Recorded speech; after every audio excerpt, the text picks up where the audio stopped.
Cunningham's checked in for Robinson. Thompson comes in for Ivy.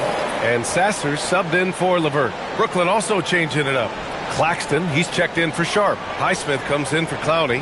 And it's Martin in for Mann.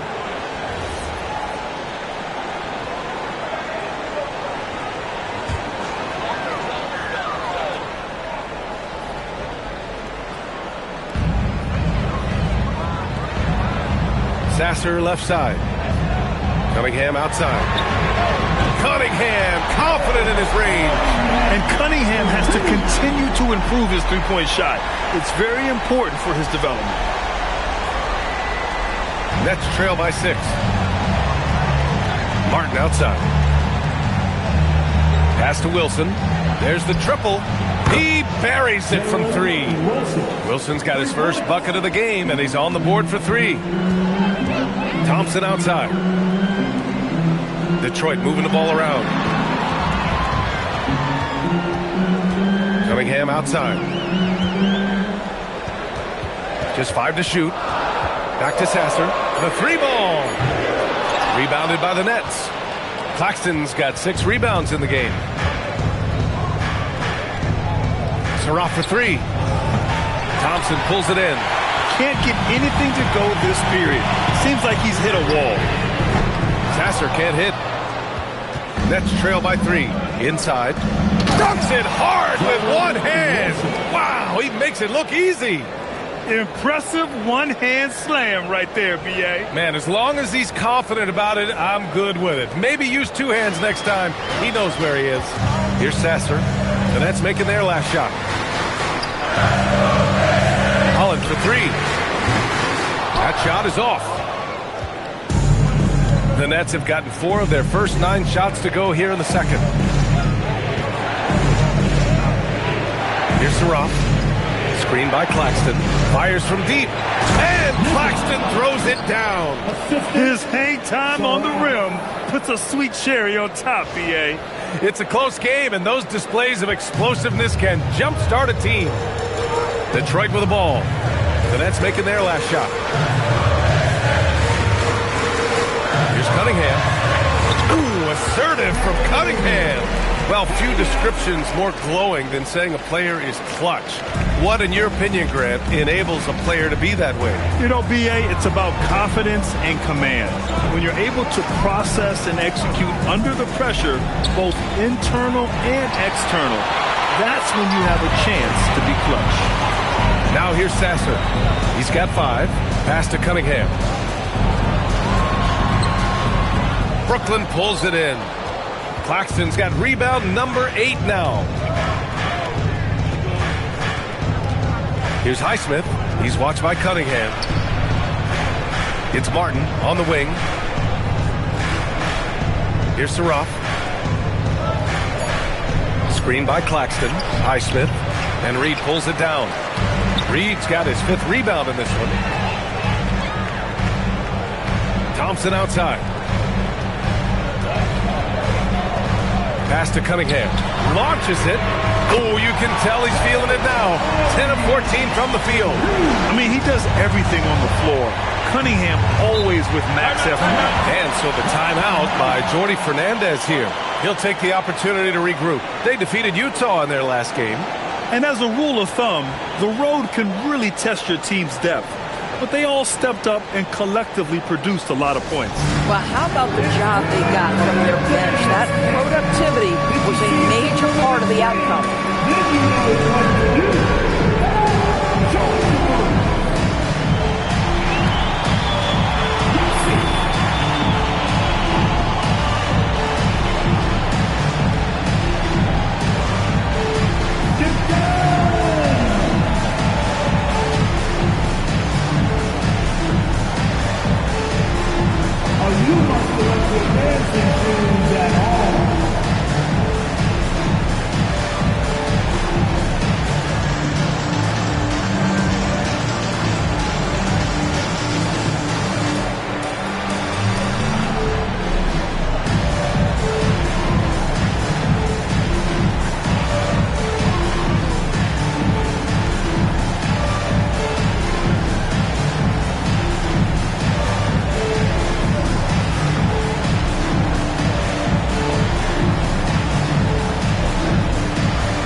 for the Pistons.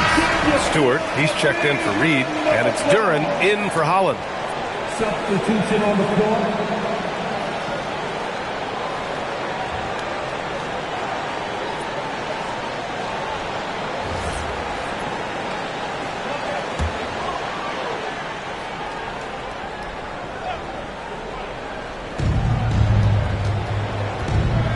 Here's Dimon.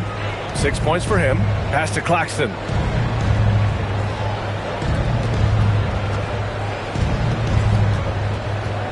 Six on the shot clock. Here's Dimon. And he'll draw the foul. He'll head to the line for two. That one on Thompson. And Grant, the Nets have shown the capacity to rebuild quickly in the past. Yeah, playing in a big market helps. But they've pivoted decisively from their Big Three era and have the picks and flexibility to make moves.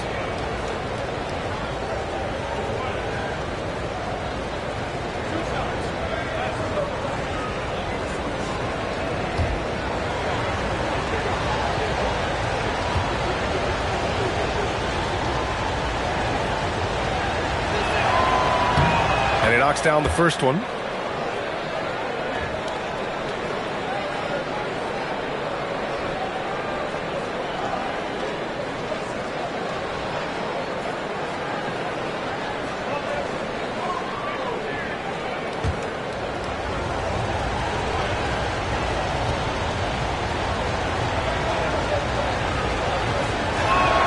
So he gets them both.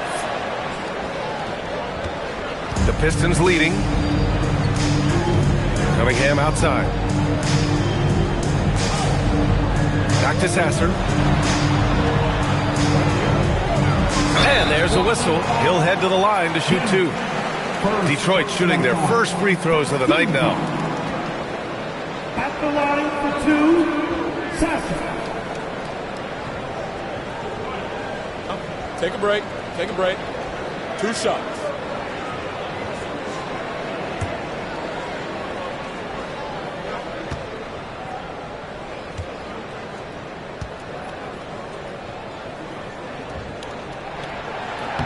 The first free throw is good.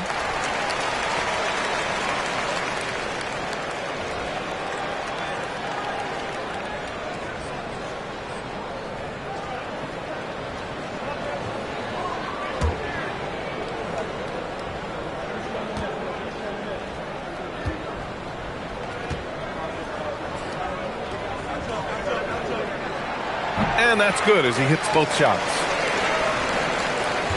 Nets trail by 4. Pass to Highsmith. Here's Dimon. Sasser defending. Here's Highsmith. No points yet. And the Nets miss again. Now Duren.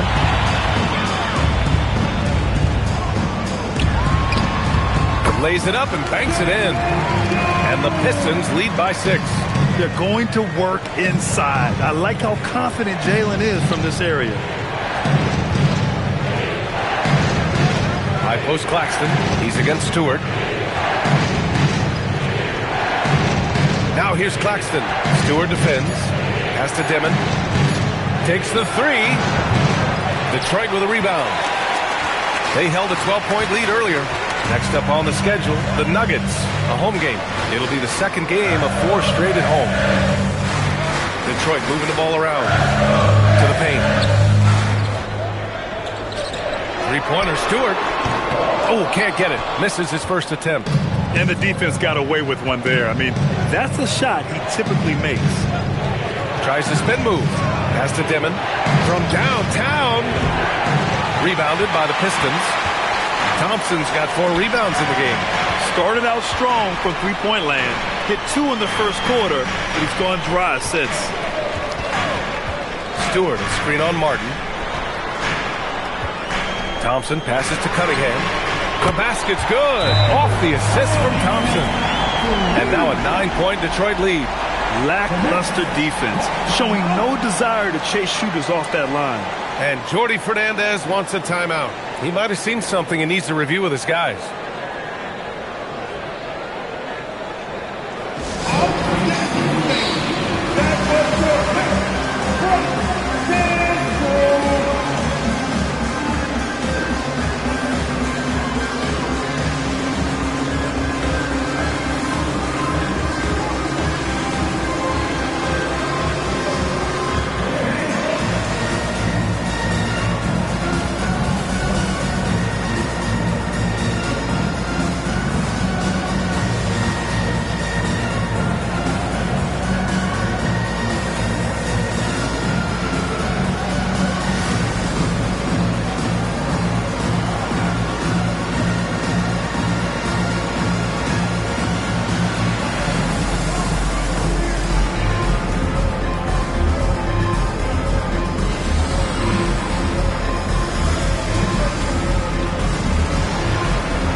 chance to check out some stats for him.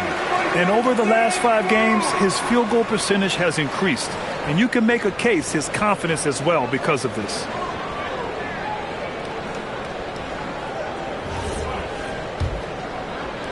Nets trail by 9. Here's Dimon. Give him 8 points now. And stolen by Cunningham. And they're pushing it up. Here's Duren. And the dunk by Duren. Yeah, almost impossible to stop Duren inside. Wow, just wow.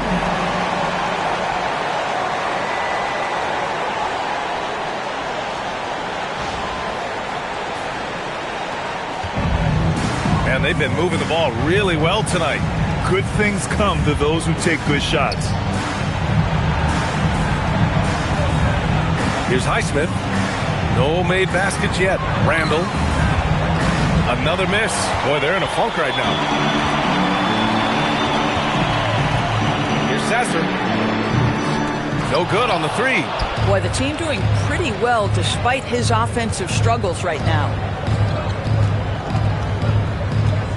Martin finds Claxton. Here's Highsmith. Claxton, a screen on Cunningham. 5 to shoot. And it's Highsmith missing. I think he's gone completely dry. Nothing is hitting. And this is where you hope that he can find something easy so he can see the ball go through the net. He's been a marksman this period. And the shot mechanics finally in sync. Here's Dimon. Offensively, it's been a struggle for him. Yeah, they need to string together some shots to have any kind of chance. Duren against Randall. Oh, a clear foul there on the missed shot. So he'll get a pair at the line. That one on Duren. Boy, what a nice offensive move by Julius Randall. Lures the defender in to draw the contact. That is pretty. These are his first free throws of the game.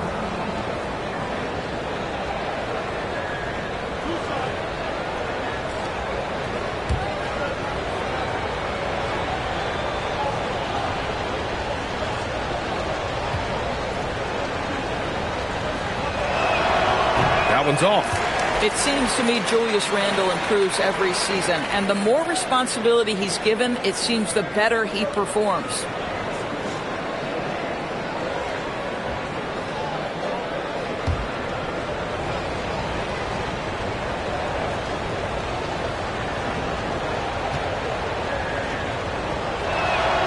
And he's good on the second. Getting themselves to the line this quarter is a good way to get their offense rolling. Cunningham on the wing. 1:50 left in the first half. It's stolen away. Here's Highsmith. Stewart defends. Randall on the screen. Here's Highsmith. And the Nets miss again. This is a quarter he'd rather forget. This guy just can't seem to get the lid off of that bucket. Stewart, the pass to Duren. Kicks it out to Cunningham. Counted from distance. Cunningham's got 33. They've had a hard time shutting down the three-point shot. Nets trail by 15. Martin outside. Good ball movement here by Brooklyn. Claxton, a screen on Duren. The open shot, Randall. Here's Claxton, and the rebound paying off as they pick up 2 on the second chance bucket right there. Well, the defense has got to find a way to keep Claxton off the backboards because this is just a mental mistake, letting him get to that board. Now here's Thompson, averaging around 6 a game. Now here's Sasser. He's covered closely. Clock at 4. Brooklyn pulls it in. 30 seconds left in the first half of this one. And it's Dimon missing. The Pistons on offense. They're on a 19-5 run. Sasser gets the bucket. Sasser's got 9. Nets trail by 15. Here's Dimon. Give him 8. Three-pointer. Doesn't go for him. And so it's Cade Cunningham making things happen for Detroit. Absolutely carrying the offense. He ends the quarter with 14. All right, stick around. We'll be right back after this. And get ready for your $100 Arena Entertainment.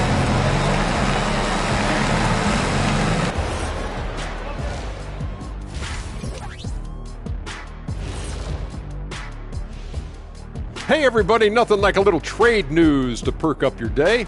We'll take a look first at some transactions around the NBA. And just for a moment here, I was wondering, if you guys were playing in the league today, which current player would you most like to team up with? That's tough, Ernie, but I got to pick Wemby. Playing alongside of him, that's just going to be too good to pass up. Well, I'll tell you what, May 19th, I'm teaming up with the Ant-Man. 1-2 punch, baby. Very interesting. And weaving back to the first half of our game, Cade Cunningham showing out. Sometimes you show up to the game and you just feel it, Ernie. Like, that's how it looked tonight, showing the range and doing it consistently. I know I'm feeling it. What about you, Kenny? Yeah, I'm feeling it. I don't know what it is, but I feel it. And that'll do it for us. Thanks for stopping by. We'll head back down to Brian Anderson and crew for the start of the third quarter.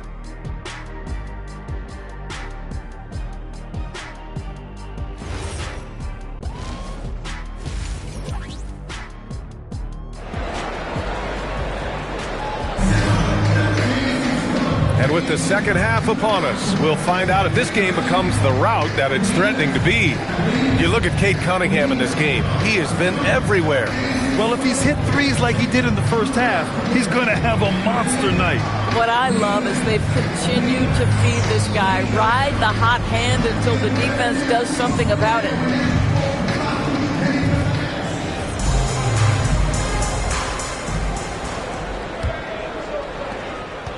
Nets trail by 15. So on the floor for Brooklyn, we've got Demon, Julius Randle out there with Nicholas Claxton. And it's Highsmith in at the three. And stolen by Cunningham. Over to the wing. Sasser outside. Back to Cunningham. Can he keep it going? Can't hit that one. The Nets shooting just 37% so far in this one. Pass to Randle. Claxton, a screen on Duren. For three, Randle. Thompson pulls it in. Thompson's got his sixth rebound on the night. All right, let's get a report from Allie. Hey, Brian. Plenty of pressure for a player like Cade Cunningham, asked to shoulder the load. He said, that's what I asked for, to be in the NBA, to be in these moments. I try not to shy away from them. He practices meditation, and he says it's really helped me. Anytime I need to just reset, I can do it. EA, back to you. Able to dial it in. Okay, thanks for the report, Allie. Some solid defense from Martin. They've been unable to hit anything this half. 3 attempts and 3 misses. Oh, ball movement creating a great look. Every coach loves this.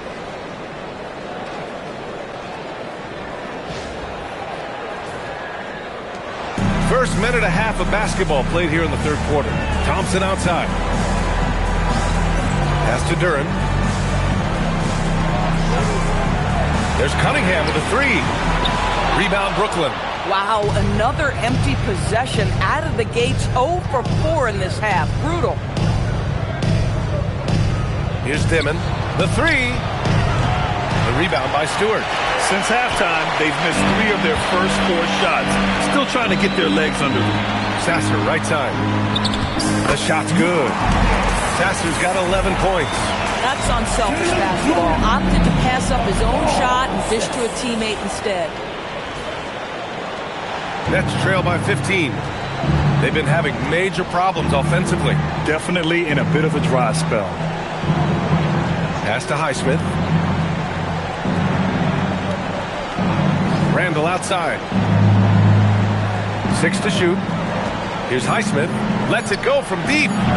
Duren with a rebound. Duren's got 6 rebounds in the game. This certainly isn't how they wanted to start this half. I mean, just 1 for 5 coming out of the break. That is brutal. Now here's Cunningham.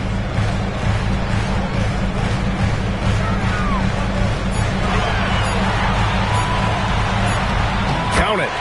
Cunningham's got 35. Tough shot. I mean, Cunningham has great size at his position, which really helps him in the paint. Pass to Claxton. Here's Highsmith. Randall on the screen.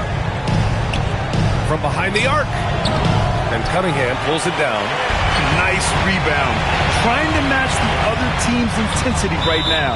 And the ball out of play. The Nets will have it. And here's what the schedule for Brooklyn looks like.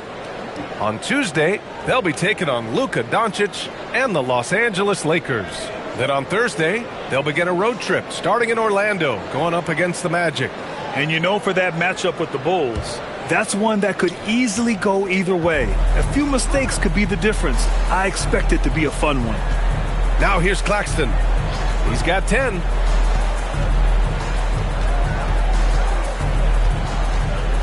Pass to Highsmith. Claxton a screen on Cunningham. For three, Demon. Duren with a rebound. Duren's got his 7th rebound here tonight.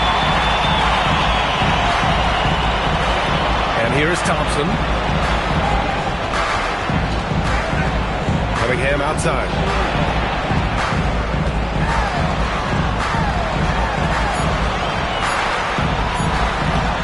Randall pulls down the board. This guy's such a talented finisher, but the D does just enough. Here's Dimon. Give him 8. Down low. Claxton. Ooh, Thompson with the block. What you love about Thompson is his versatility at both ends of the floor. He's even able to block shots like that. Boy, creating opportunities at point-blank range. This is exactly what you want. Nets trail by 19. And Jordi Fernandez wants a timeout. And we might see some changes. Coach potentially looking to adjust.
Conference has been great to watch so far. Here's how things are shaken up midway through the season. Taking a look at Detroit at the midway point of the season, they're in 4th place in their respective conference. And of course, Brooklyn just need to keep fighting. Well, I think for the Pistons, you have to acknowledge that they've really hung tough this season, avoiding a lot of the bumps in the road that other contenders have gone through. The resiliency has been crucial for this team. Anytime it looks like they may start to drag a little bit, they've picked it back up and stayed in the hunt. They really have a commanding lead, not just in points, but in rebounds as well.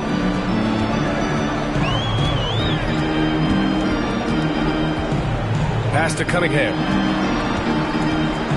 13 feet out. And he didn't get quite enough under that one. And so Randall will bring it up for the Brooklyn Nets. Their defense has only allowed 6 points in the second half. For three, Demon. The Pistons clear it. Thompson's got rebound number 7 tonight. Since hitting 2 triples in the first half, he's been non-existent from out there. Pass to Sasser. Three-pointer. Highsmith grabs the board. Boy, this guy was able to connect from deep in the first half. Hasn't found the range since. Ooh, Thompson with the block. And he lobs it up. And the dunk by Duren. And how sweet was that play? Pinpoint pass, set up the alley-oop flush.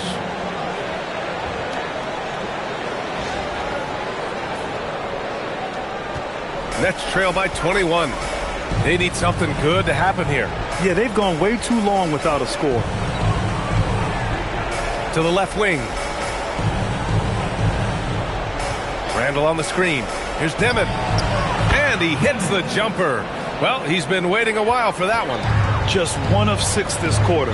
Trying to shoot his way out of this funk. Pass to Cunningham. The shot.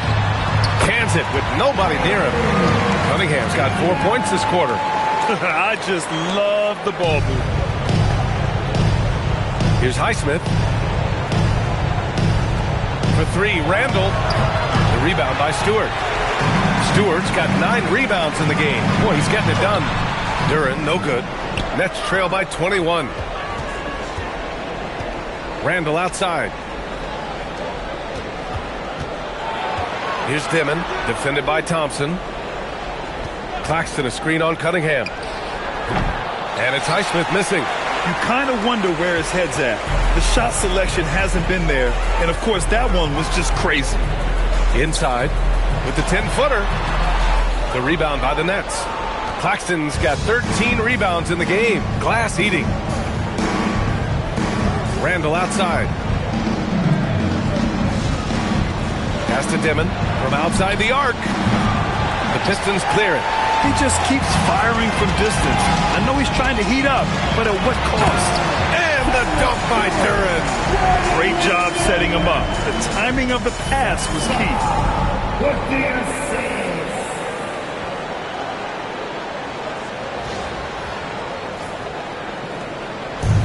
Well, the Nets shooting only 31% in the game. Here's Dimon. Here's the 3, and the three-pointer goes. Dimon's got 13 now. Well, after knocking down a couple in the first half, that's his first triple here in the second. And so the timeout by J.B. Bickerstaff here. I think right now he might be looking at some adjustments. Get up, get up, get up. Start like you should know it. Get myself. Go,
For Detroit.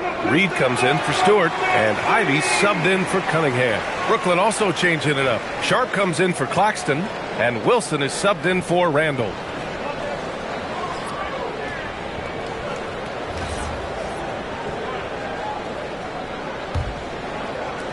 The Pistons lead by 20. Sasser outside.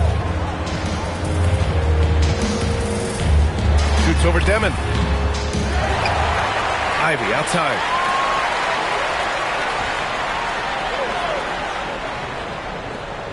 Shot clock at 5. Here's Sasser. And again, no good by Detroit. Nets trail by 20. Here's Demon. Martin, left side. Pass to Wilson. Here's Highsmith. They set the pick. For 3, Demon. Thompson pulls it in. And so Thompson will bring it up for Detroit. Earlier they held a 23-point lead. Now here's Reed. No points so far. Holland, he's checked in for Detroit. LeVert comes in for Sasser. Brooklyn also changing it up. Williams is checked in for Highsmith, and it's Mann in for Martin.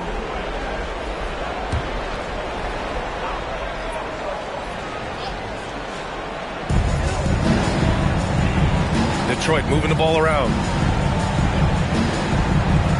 Pass to Duren. And here's LeVert for three. Williams grabs the board. Nets trail by 20. The 10th pick in 2021. Zaire Williams fits that mold everyone is looking for, Doris. The tall, rangy wing. BA, I think you can obviously, the physical potential is there. As far as this guy's efficiency and decision-making, that's a work in progress, and the only way to get there is with repetition for Zaire. Ivey's shot is off. Ivey's gone 1 of 3 shooting so far. Outside, Williams. The three. And Ivey pulls it down. Detroit leading by 20. Oh, there's the alley. And the dunk by Duren.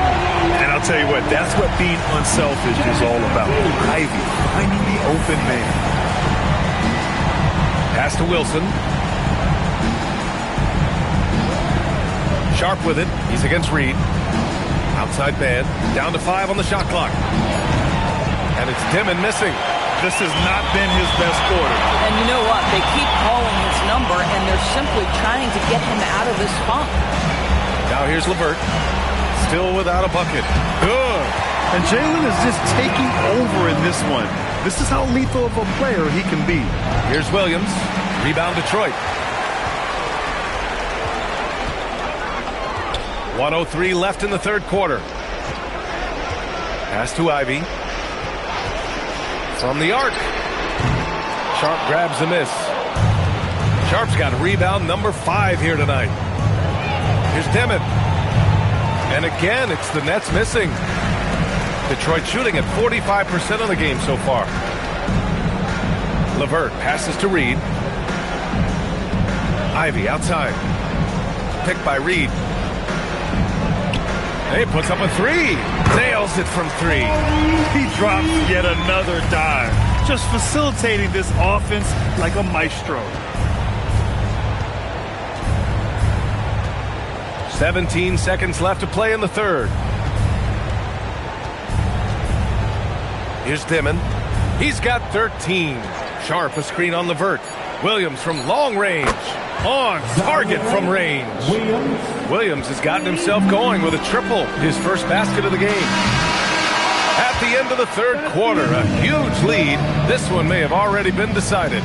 Pistons ahead, opening up a huge gap. And right after this, we'll bring you the start of the final quarter right here on 2K Sports.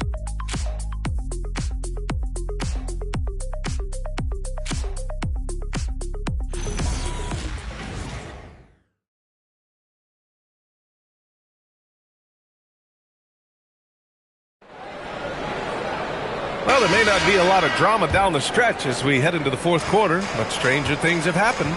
Cunningham is out there with Holland. Then there's Ivey. Then it's Caris LeVert. And it's Reed in at the 5, roaming the paint. That's the group for Detroit right now. And he hits it and gets hacked. A 3-point chance here if he can convert. They just look so overwhelmed inside. That's why they continue to get attacked. All right, a moment to look at the scoring approach in terms of where the points are coming from here for the Pistons. Their hot shooting from long distance has been the key. Spacing the floor and rising up with that confidence. I think another thing that's striking here tonight, the ball movement is incredible. Again and again, they're making smart passes to ready shooters. And you look at the different kinds of leadership, whether vocal or by example. Which do you prefer, Doris? Well, I'm a greedy type of person, PA, so I want both. Obviously, a veteran who's been there and done that is going to hold weight with what he says. But your best players have got to also lead by example. Give me both types, PA. Now here's Cunningham.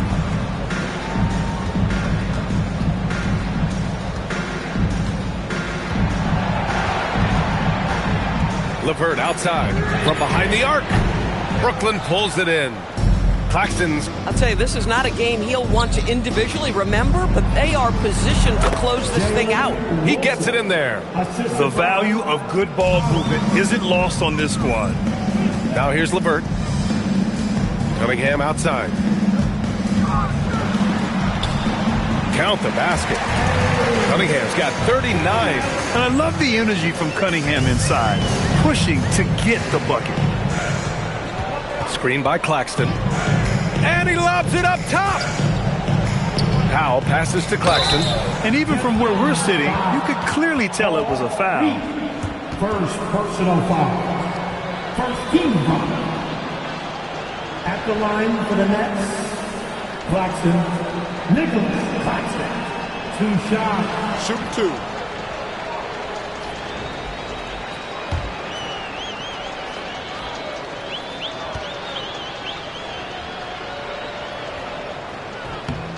And he drops the first. Something the league has worked towards, seeing small market teams competing at a high level, Grant. Yeah, this league isn't just for the big cities. Smart drafting and team development can make any organization elite. And of course, that's the beauty of it all. And both free throws good for Claxton. Nick Claxton, to me, guys, one of those great energy guys. You know what you can expect from him night after night.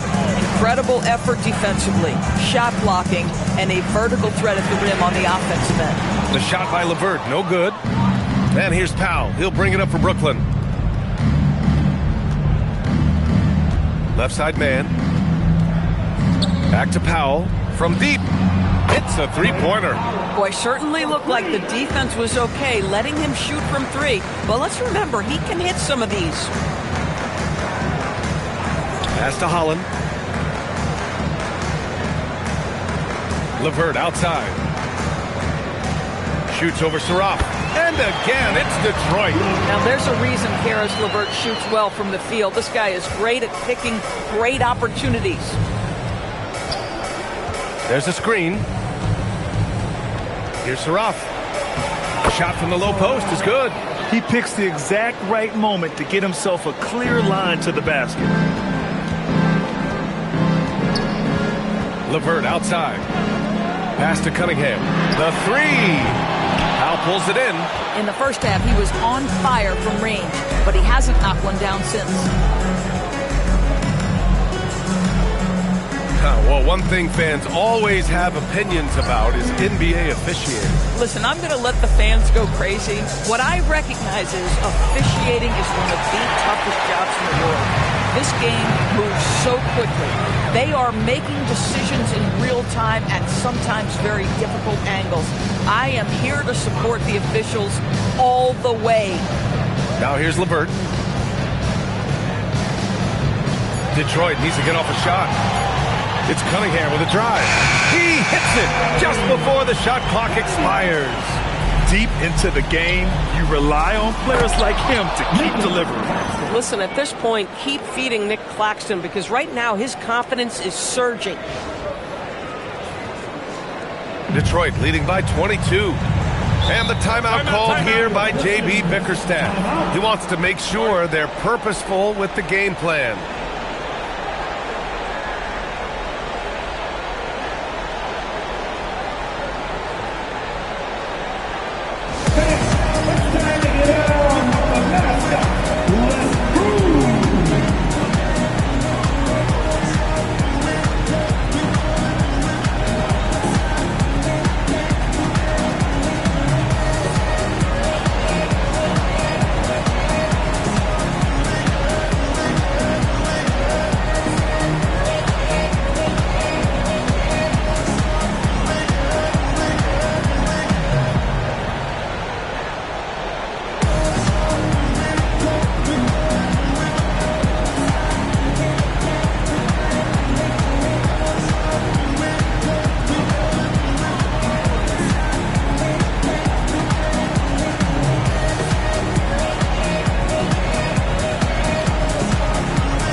Detroit making a change here. Stewart's checked in. Randall, he's checked in for Brooklyn.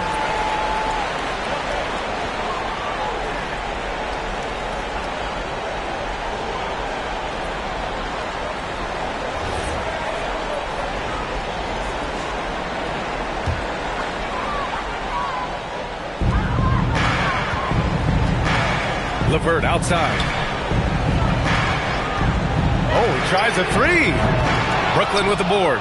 Boy, his teammates have really picked him up. But I'm sure, boy, they'd love something down the stretch out of this guy. Outside man. Pass to Saraf. Takes a three. The rebound by Detroit. Stewart's got the glass covered here tonight. That's 11 boards for him. LeVert uses the glass on the layup. LeVert's got 4 points this quarter. And trust me, when the D's slow to react, he'll be the first guy to make them pay. And that's typical of this guy. He's always reading the situation, reacting quickly, and capitalizing. Here's Wilson.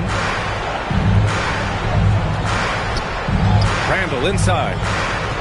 Shoots over Holland. Randall, good. Such a tough proposition guarding Julius Randle in that area. This guy is capable on the interior. LeVert outside. It's good. Maybe he's playing better during winning time. Silent in the first half, but since then he has taken over.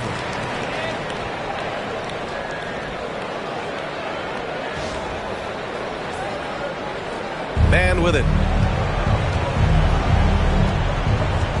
Doris, over the last few years, the NBA has done an outstanding job with replay, expanding its usage. Well, you say outstanding job. For some, they would tell you that the replays and the reviews are taking far too long. For me, I have no problem with the time it takes because ultimately, these are game-deciding, series-deciding, and often job-deciding outcomes. Let's get it right. Here's Saraf, following the score by Detroit. Here's Wilson. Good ball movement here by Brooklyn. For three, Randall. A rebound by Stewart. Stewart's got 13 rebounds in the game. Glass eating. And count it. The shot is good, and he'll go to the line. I mean, some good stuff out here. 5 of their last 6 buckets have come off of nice passes. So for the Pistons, Thompson, he's checked in for Ivy, and Sasser subbed in for LeVert.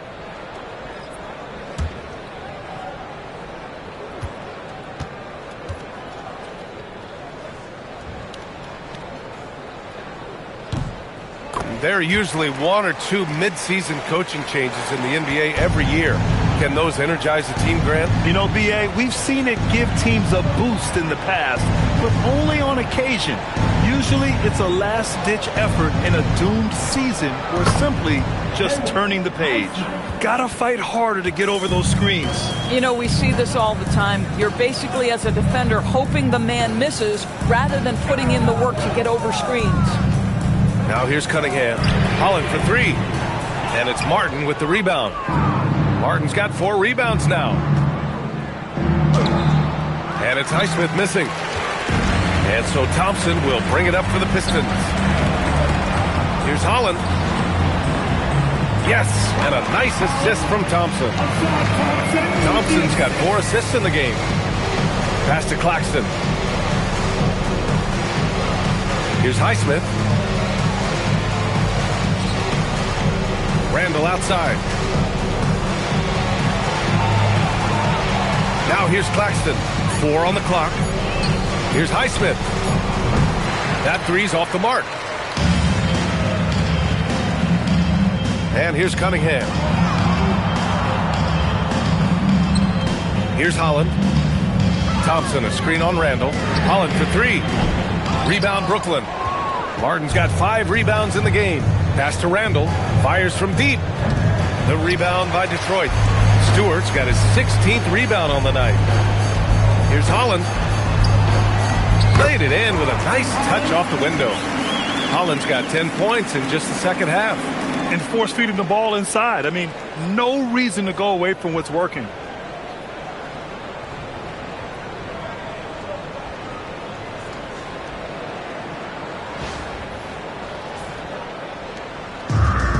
The Nets have gone just 6 of 14 in this final quarter. Randall outside, takes the three, drills it from deep. Boy, that's his second three. First of this half, though. One side is dominated tonight. Yeah, they've done a fantastic job of imposing their pace and style of play. Cunningham outside. Here's Holland, checked by Randall. Thompson, no good. For Brooklyn, they've gone 7 for 15 in the fourth. Highsmith passes to Randall. And he takes it in for the layup off a very nice feed. Randall's got 7 points here in the quarter. Well, Detroit shooting just a phenomenal clip, 59% here in the fourth. Holland gets the bucket. I'll tell you, he comes out of the locker room, and all of a sudden, he's a different guy. The Nets have gotten 8 of 16 attempted shots to go here in the fourth.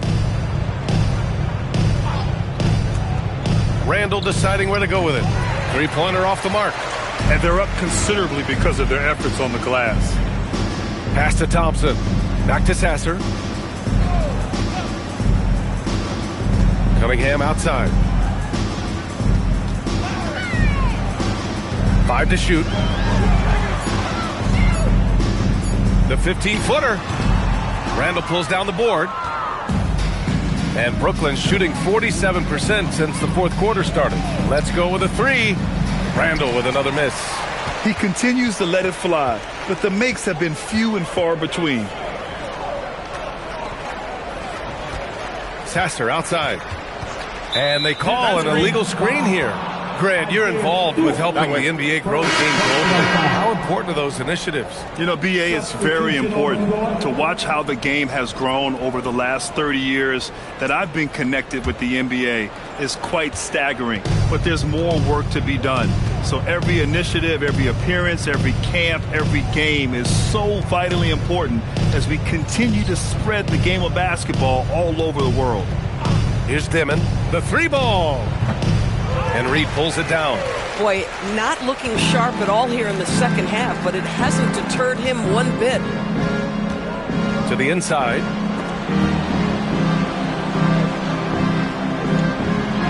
Claxton with the block. Love rim protection from Nick Claxton. That is a big-time block. Pass to Dimon. Randall outside. Launches it. Knocks down the triple. Boy, on the perimeter, you have to stay connected to this guy. He's such a good shooter. They've got a commanding lead. It just seems like everything is going their way. And let's face it, this one was never really in question. They came out with purpose and just overwhelmed the opposition. A great win for the Pistons. Pretty clear who the better team was today. They dominated in just about every phase of this game, Grant. BA, it's almost hard to think what didn't go well for them. Their plan, their execution, everything was absolutely on point. And you look at their record after tonight, 30 wins on the year. And once this game is all said and done, they'll have a healthy 2-0 lead in this season series. And of all the highlights and performances we've seen here tonight, the one thing that stands out is what an unbelievable night it's been for Cade Cunningham. We saw him get a lot of touches tonight, and he wasted very few of them. Really made himself the backbone of their offense. Jones, he's checked in for the Pistons.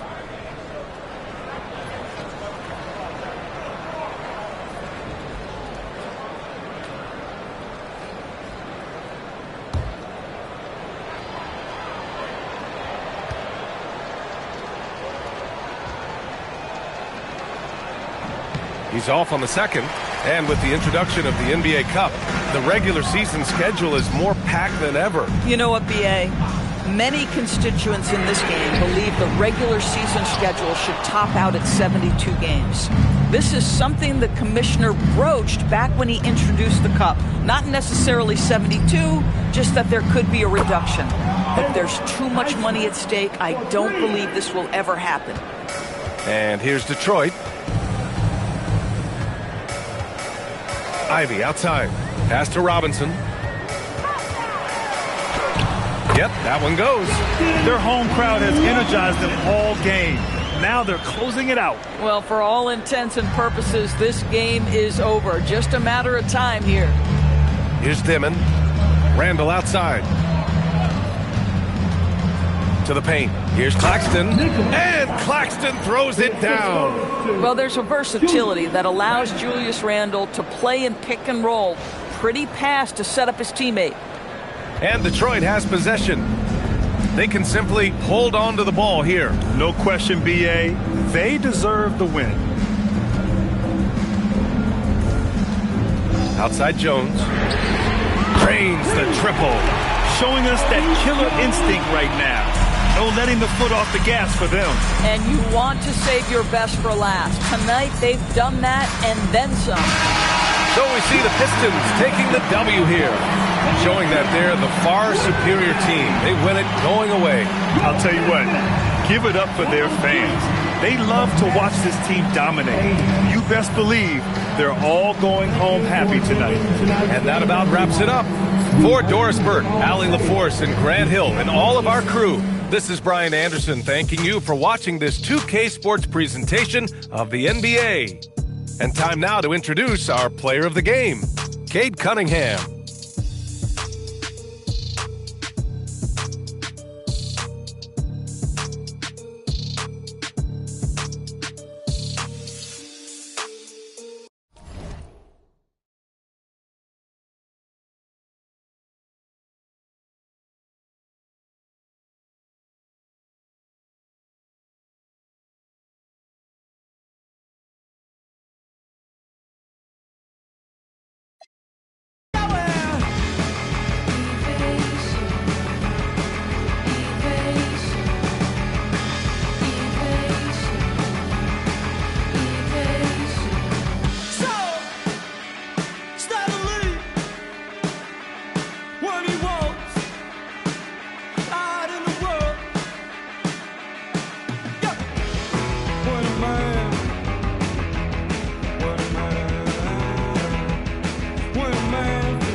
And getting mentally prepared to compete. You see the focus. You feel the energy. These guys are ready to go. It's time for the NBA live on 2K Sports. I'm Kevin Harlan here with Greg Anthony and Tim Legler, along with our reporter, Allie LaForce. Already it's February. Let's see how the East is matching up. Taking a look at Miami. They're down at the bottom of the conference. Their fans hope they can turn it around and show some improvement. And, of course, the Bulls, 5.5 games behind. Let's check out Chicago's starting lineup. We've got Bruce Ellis. Kevin Huerter is out there with Colin Sexton. Then it's Josh Giddey. And it's Smith in at the 5 down low. And for the Heat, Johnson is out there with Antetokounmpo. Then it's Bam Adebayo. Then it's Mitchell. And it's Powell in at the 2. Greg, no secret that these teams don't like each other. Could things get a little chippy tonight? It would not surprise me at all, Kevin. These teams, not only fierce rivals, but there's a little bit of animosity for one another. Throw in the fact that both these teams play in the same conference. Yeah, I'd say the spirits might be high tonight. Now, here's Sexton.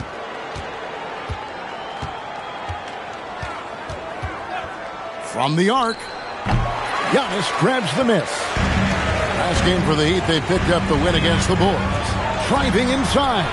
That one's in, his first shot this game. And you love watching Giannis operate inside. So assertive enforcement. Smith outside. Back to Sexton. It doesn't go for him. Great D that time from Adebayo. Johnson in the corner. Three-pointer on the way. That shot misses. Sexton against Mitchell. Giddey surveying the D. To the left wing. Smith with a screen on Giannis. Clock at 4. Tries it from 19. And again, no good by Chicago. Well, he's certainly more than capable of hitting that shot, but somehow, even with no defense, he came away empty. Adebayo with a screen for Antetokounmpo. Driving to the basket. I don't know that anyone covers as much ground in 1 or 2 strides as Giannis. Little over a minute 30 into this first quarter. Pass to Buzelis. Back to Giddey. Down low. Got a piece of it. It's stolen by Adebayo. On the wing, Mitchell. Gets it to go from beyond the arc. And they don't want to get in a habit of giving him open looks from 3. First quarter still, but not who you want to leave open. Now here's Giddey. They look to him for part of their offensive attack. Right now he averages nearly 12 points a game. In the corner, it's Buzelis. Just 4 to shoot. They need this. Miami grabs the miss. Well, he wanted to return the favor there for that last 3, but it just wasn't in the cards. You know, the Heat play in a glamour market, but Tim, Adebayo's game is all about substance. Well, he has been the heart and soul of this team for a long time. A former mid-first-round pick, and he has turned himself into an all-star. Bulls trail by 10.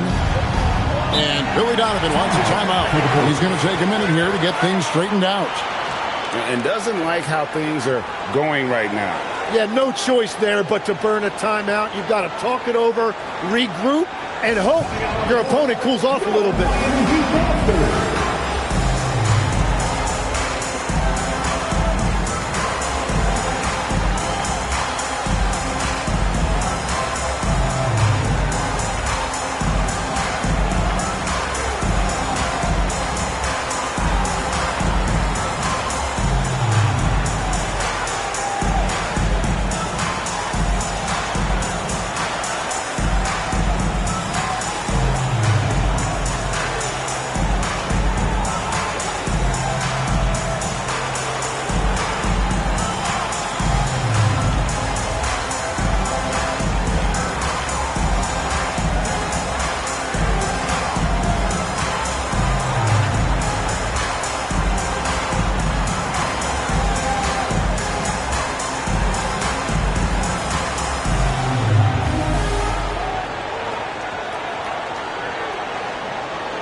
Take a moment here to see some of the numbers for Adebayo.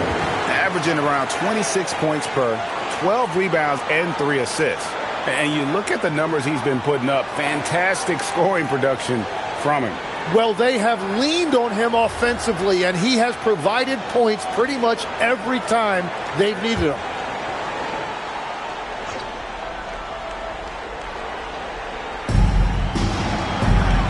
Up top, Giddey. Herter with a screen on Johnson. Giddey, no one around him. And again, Chicago, no good. Yeah, trying to get going here, but that's an offer for the first 5 here to start the game. Pass to Adebayo. Kick out to Giannis. Keep moving the ball around. The shot by Powell, no good. Bulls trail by 10. First quarter of action, just under 3.5 minutes played. Here's Smith trying to end the drought, and it's good on the layup. And that ends the struggle. You could feel the tensions in the building with each miss.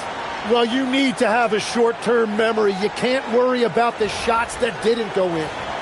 Here's Mitchell. 6 points for him. Powell outside.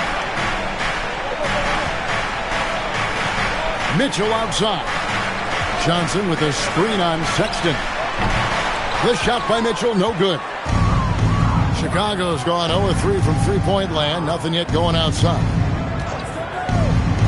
Pass to Giddey. Sexton for 3. A rebound by Johnson. And that was almost a block. Still did enough to alter the shot. He didn't quite get a hand on it, but he did enough to affect the miss. Some tough offensive sets. They want to turn it around. Yeah, right now you just need a bucket to get some momentum. Sexton for 3. Rebound by the Heat. This game coming on the heels of their win against Chicago. I like their aggressiveness in that one. No one's going to give you anything. You've got to go out and take it. That is the way they would like to play every night, but of course each opponent represents different challenges. Bulls trail by 10. Pass to Herter. Herter with a screen on Antetokounmpo. Back to Giddey. 6 to shoot. Good on the triple. And not a guy who takes a ton of threes, but Giddey can knock them down if you let him. Mitchell kicks to Johnson. Adebayo with a screen for Johnson. Loads it up for Adebayo. It's taken away by Smith. Giddey with it. Now defended by Mitchell. Oh, and he pops it off the glass. Wow. Launches it. Herter, no good. Well, Heat leading by 7. Adebayo passes to Giannis. Got it for his 4th field goal of the game on just 5 shots. They wasted no time settling into their offense. And Billy Donovan wants a timeout. He's going to take a few moments here to check in with his team and regroup.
And he's also ranked in the top 10 in blocks per game. No trespassing when he's in the lane. And you noted it. His points per game average is unreal right now. He's literally propping up the team's offense, scoring whenever they need him to. We've seen the Heat struggle in close games in the 4th quarter, Tim. Why is that? I don't think, Kevin, they've got a lot of natural shot makers in those situations. Just not enough instinctive scorers. A lot of players feel the pressure of those big shots down the stretch. I always felt that you wanted the ball in those big moments. Well, a shooter never says no to the basketball in any situation. All right, let's get connected now with Shams Charania, standing by with a report for us from Phoenix. Shams, what's new with the Suns? Hey, Kevin. They're bringing in Miles Bridges to shore up the front court of this team. Bridges is a minutes-eating, rebound-grabbing, explosive finisher, and I'm told this club knows that a player like Bridges brings competitive edge in close games. That boosts your chances to win in crunch time. Thank you for the insight, Shams. Much appreciated. A split second late, but almost came up with a steal there. And regardless, it's great effort. You love to see that kind of hustle on defense.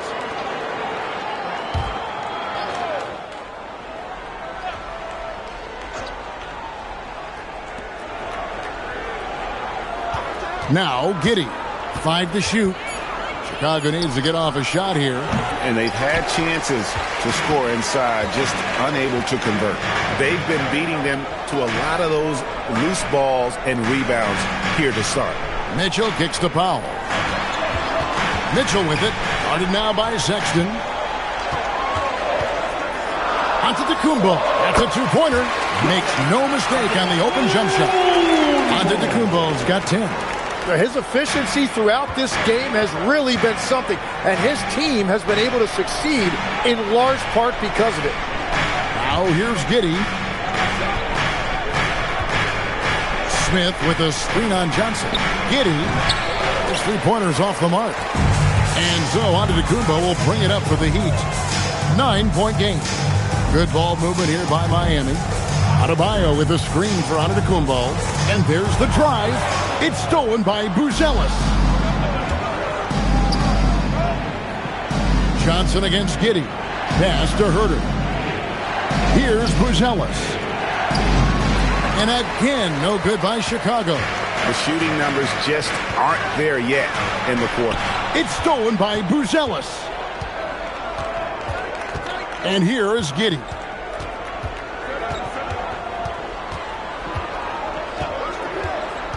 Now Sexton, covered by Mitchell. In the corner, it's Buzelis. 4 on the clock. Pulls up on the elbow, and it's good. 2 points. Buzelis has got his second basket of the game. And you got to like watching Buzelis break down the defense, just taking what they give him. Johnson can't hit. Bulls trail by 7. Pass to Smith. And Adebayo sends it back. And that one gives them a +5 rebound advantage, Kevin. Now here's Johnson. Powell outside. Buries the long-range jumper. And the Heat lead by 10. And guys, let's get your take on the hustle stats for Miami. Their defense has been so aggressive right out of the gate, wasting no time shutting shooters down here with authority. Well, don't forget about their scoring in the open floor. They've been getting a lot of production on their break. And here's Sexton. After the three-pointer from Norman Powell. Smith's shot is good.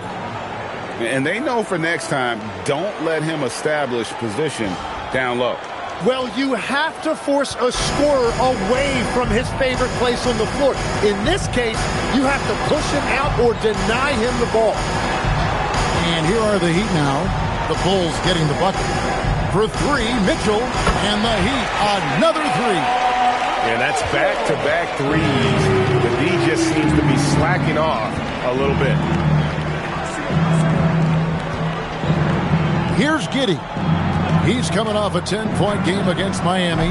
And he really helped them control the game on the glass.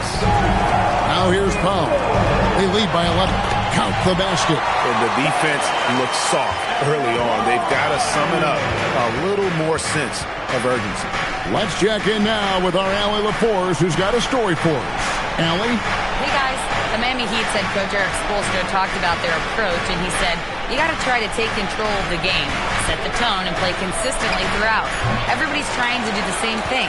It's who can impose their will longer than the other team. Back over to you guys. He knows his stuff.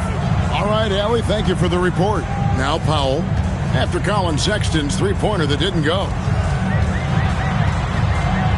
Powell, the pass to Mitchell. And the Heat, another 3. And the D has gotten a little bit lax here defending the triple. Bulls trail by 16. Guys, they're looking for a way to score here. Yeah, they've had a tough time taking the lid off. Screen by Smith.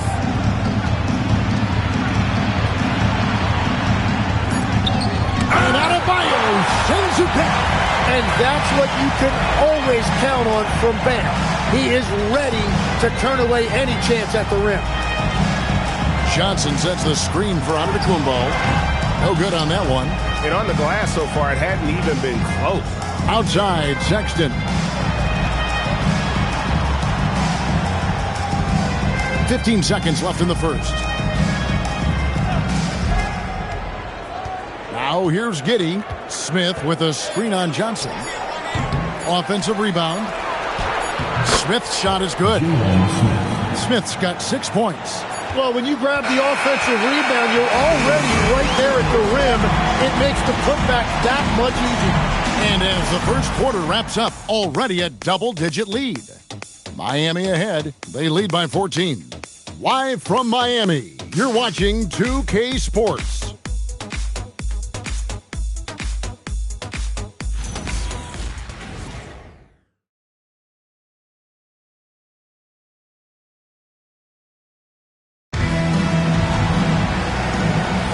And so far through one quarter, it's been a lopsided game. We'll see if that changes here in the second. And for the Heat here, they've been putting on a show, guys. Well, this is the edge that great rim protection can give you. Well, that has to be intimidating. They're erasing easy looks, and they're changing perimeter shots as well. They've got Wiggins, and it's Jovic in at the 4. That's the group on the floor for Miami. Bulls trail by 16. Dillingham with it. Kicks it out to Collins. Over in the corner, Williams. Collins setting the big for Williams. Back to Collins. Banked in off the glass. You can't just stop when there's a pick set up. Gotta fight over it as a defender. Well, you just have to communicate those switches. If you don't, it's on you. Here's Larson after the Bulls pick up 2.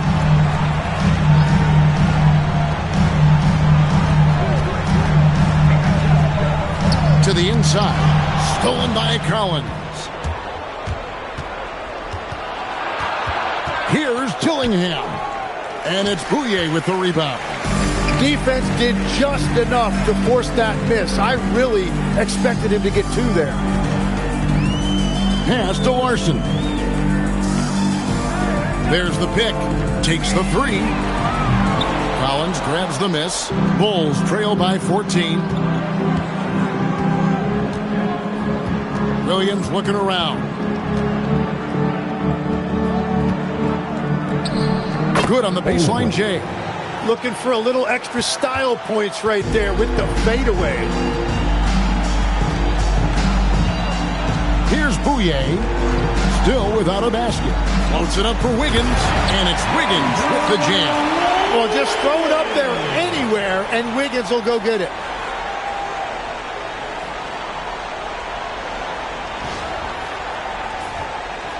And we're about 2 minutes into the second quarter here. And a quiet disposition for Andrew Wiggins. Tim, he lets his game do the talking. Well, Kevin, his teammates love him for that reason. And remember, he was a key cog in Golden State's title in 2022. And the Warriors players and coaches had a difficult time parting with him. And here's Wiggins after Isaac Okoro getting his shot to go from deep. To the middle. Kicks it out to Wiggins for the 3. Chicago grabs the miss. They're moving on after the tough loss they took at the hands of Miami. Well, they couldn't buy a bucket at times, and that's frustrating. And that game was not their friend. Yeah, it happens, though. The bad shooting can become contagious, and it started spiraling and couldn't get out of it. The Heat leading by 11. Here in the second quarter, about 3 minutes played. Outside Portis. Dillingham with the rebound. Well, I'm not sure if he was surprised to be that wide open, but something got him out of focus.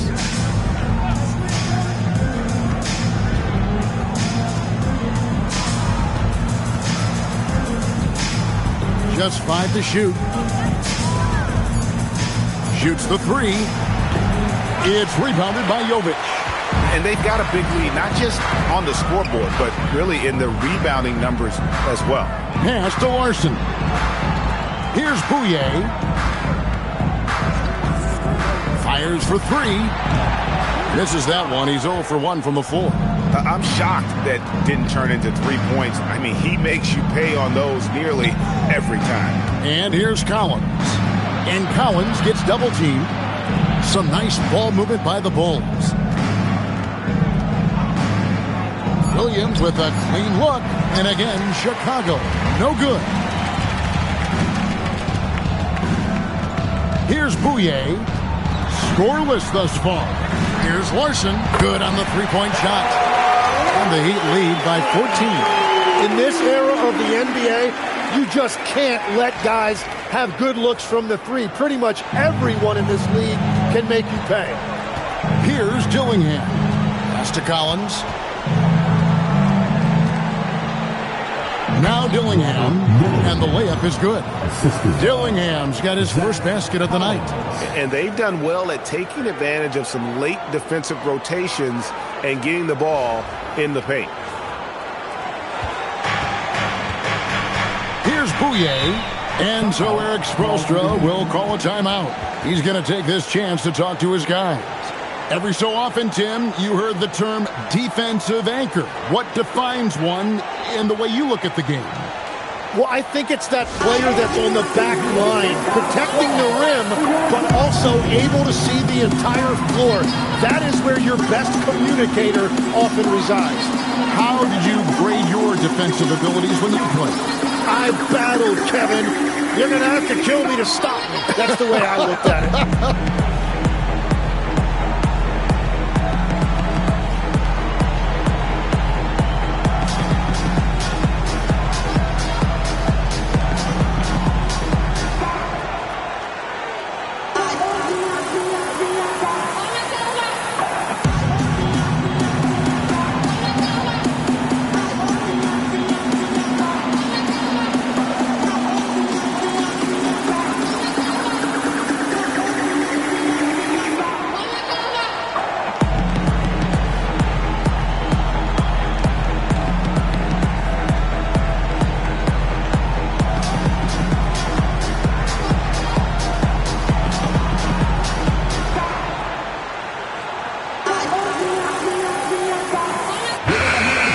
The dunk contest is just about over, so let's bring up the leading contenders for you.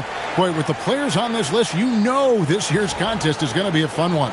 It is, and with their places in the contest almost wrapped up, I'm sure these guys are working on their moves already. And you look at Johnson, sitting at the top of the heap. Looks like he'll be planning on an appearance at the dunk contest this year. Yeah, and I'm not surprised with his athleticism. This guy has got the goods, no doubt about it. The hops are incredible, but we'll just have to see what sort of creativity he can apply.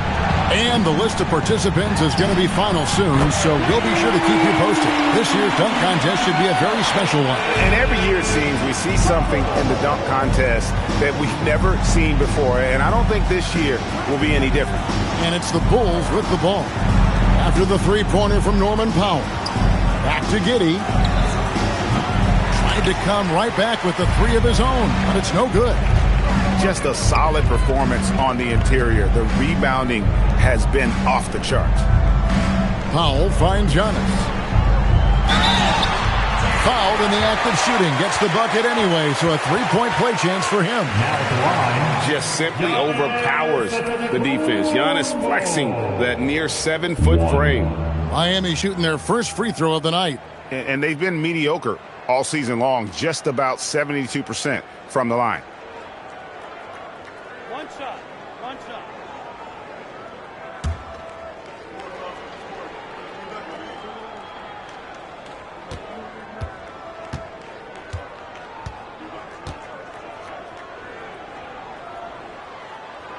And that one misses.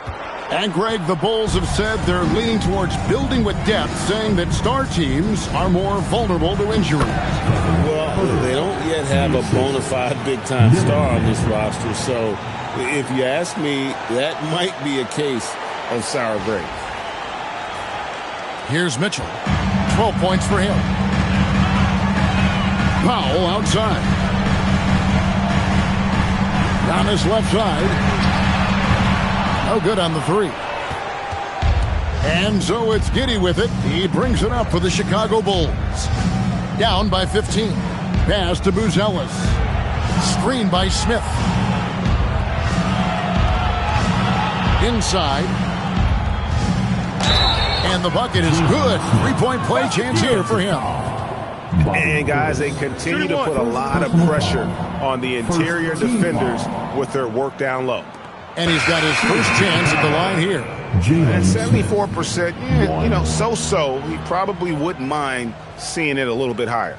Bam Adebayo's checked in for Portland. And Chicago also making a switch. Sexton, he's checked in for Dillingham.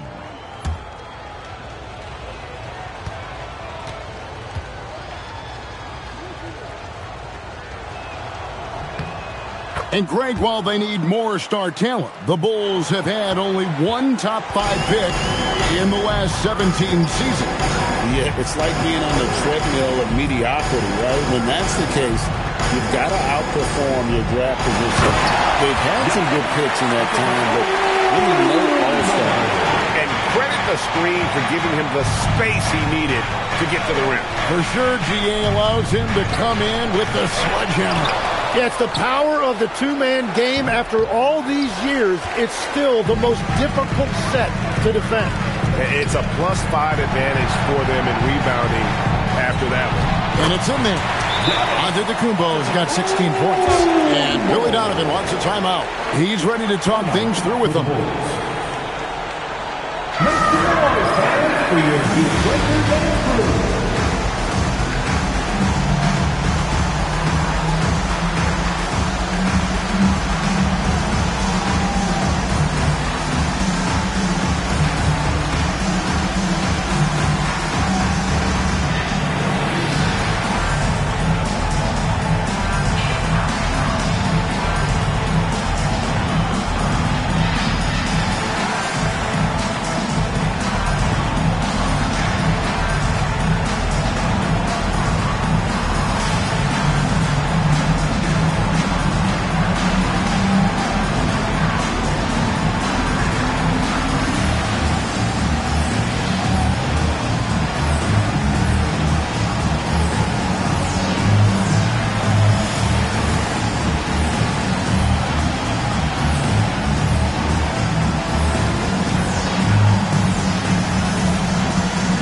A chance to check out stats for Bam Adebayo.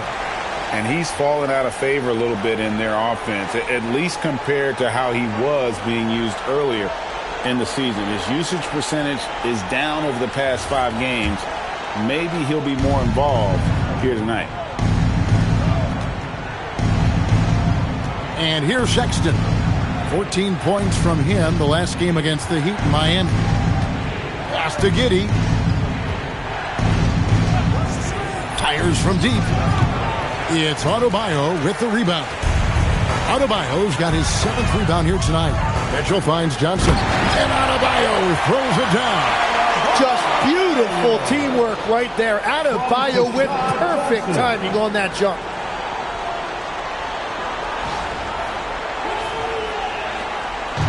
And so here is Chicago. It's an 18-point game. Next up for them, the Bucks in Milwaukee. And that game will be 4 out of 5 on the road for the team. Now here's Giddey. 3-pointer. Antetokounmpo pulls it in. Antetokounmpo's got 7 rebounds in the game. And it just feels like his poor shooting has been contagious to his entire team as they find themselves trailing. And the 3 off target. And on an open look like that, he's very gifted at making the weak coverage pay. Herder against Powell. Buzelis with the ball. 14 points from him the last game against the Heat in Miami. Well, Adebayo can get to a shot anywhere on the floor. He is such a versatile defender. Now here's Powell. 18 points separating the teams. That's the biggest lead of the game. Kicks it out to Mitchell. Adebayo with a screen on Sexton. The shot by Mitchell, no good. And for the Bulls, they're shooting just 31% in the game. To end the cold streak, Powell with the steal. It's Adebayo, top of the key. Good ball movement here by the Heat. Mitchell sets the screen for Johnson. Off target from 3-point range. Bulls trail by 18. Sexton finds Smith. Now Giddey. Pass to Buzelis. Adebayo with the ball. And it's Buzelis picking him up. They get it again. Oh, and Antetokounmpo hammers it in. Instincts and anticipation. Great effort here by Giannis. And so it's Giddey with it. He brings it up for the Chicago Bulls. Now, here's Sexton. Back to Giddey. Shot clock at 6. And the Bulls with another miss. Well, if you're struggling like this, unless you have a wide open look, make that next pass. Pass to Adebayo. Here's Mitchell. Adebayo with the screen on Herter. And Adebayo gets it to go on the assist by Mitchell. And it's 6 points for Bam Adebayo.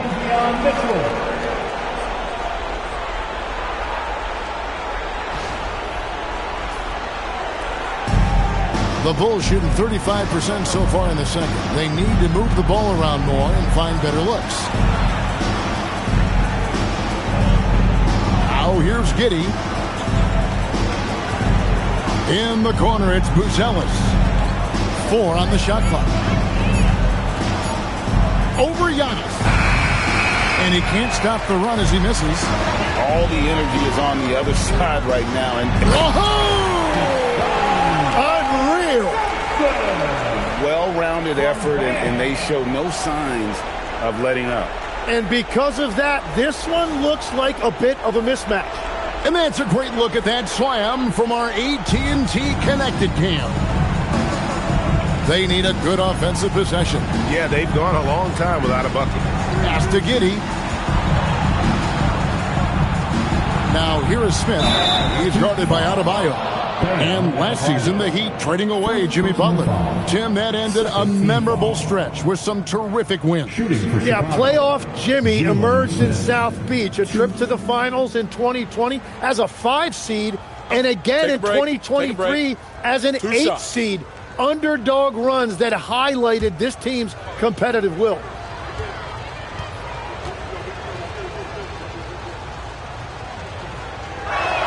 And he knocks down the first one. And the trade of Jimmy Butler. Tim, the Heat's star power took a hit. Well, one thing is for certain in this league, you need stars to win big. Draft picks, flexibility, those things are great. Even nice young players, but it's only going to take you so far. That's also good. So he hits both free throws. Now here in the second quarter, he's getting to the line. I like the aggressiveness. Mitchell passes to Adebayo. And Adebayo throws it down. And that one's on the defense right there. If you let Adebayo get this close, he will punch it on you. Adebayo's gone 4 of 5 shooting from the field. Smith sets the pick for Herter.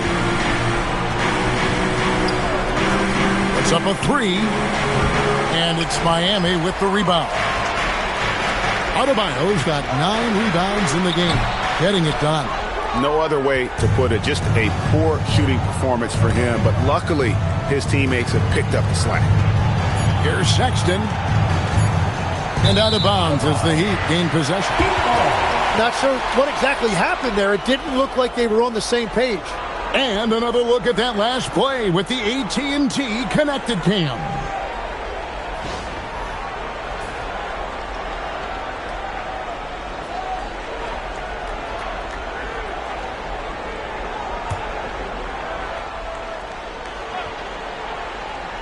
Gets it off. No good on the last second attempt there. And so it's Miami finishing the quarter up by a whopping 24 points. The scoring has been tremendous, and they are shooting lights out with very high accuracy. And Allie LaForce has got something now for us from the floor. Allie, take it away. I'm here with Coach Spoelstra. Coach, where's your team getting its confidence and energy from in that first half? Yeah, we're getting a lot of it off our defensive stops, and then once we got into a rhythm, then started to, just make some tough ones, which sometimes happens when you see the ball go in. Defense set the tone, though. Thanks, Coach. All right, Allie, thank you. And folks, we'll be back with you right after this halftime break. Please represent the center court and get ready for the band half-court shot. Draws, please. They're thinking about the shot.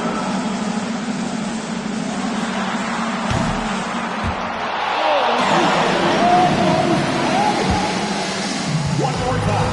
A round of applause for our contestants.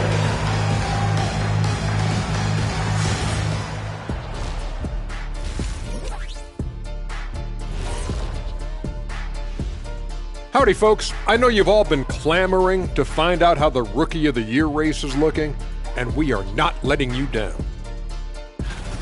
Now, someone on this set, I believe, actually won Rookie of the Year, but Jeez, it was so long ago. Memory fails. It wasn't me. You know, I don't remember. Anyways, moving on. Stop playing, guys. You both know who it was. And moving on now to that first half. Tough sledding so far for the Bulls. They know they don't have to keep shooting threes, right? When you're this cold, you just can't keep tossing up anything. It's freezing in here, Ernie. Oh, I get it. He's cold. Ernie, you get it. I mean, I guess, yeah, it's pretty hard to win that way. Good stuff, fellas.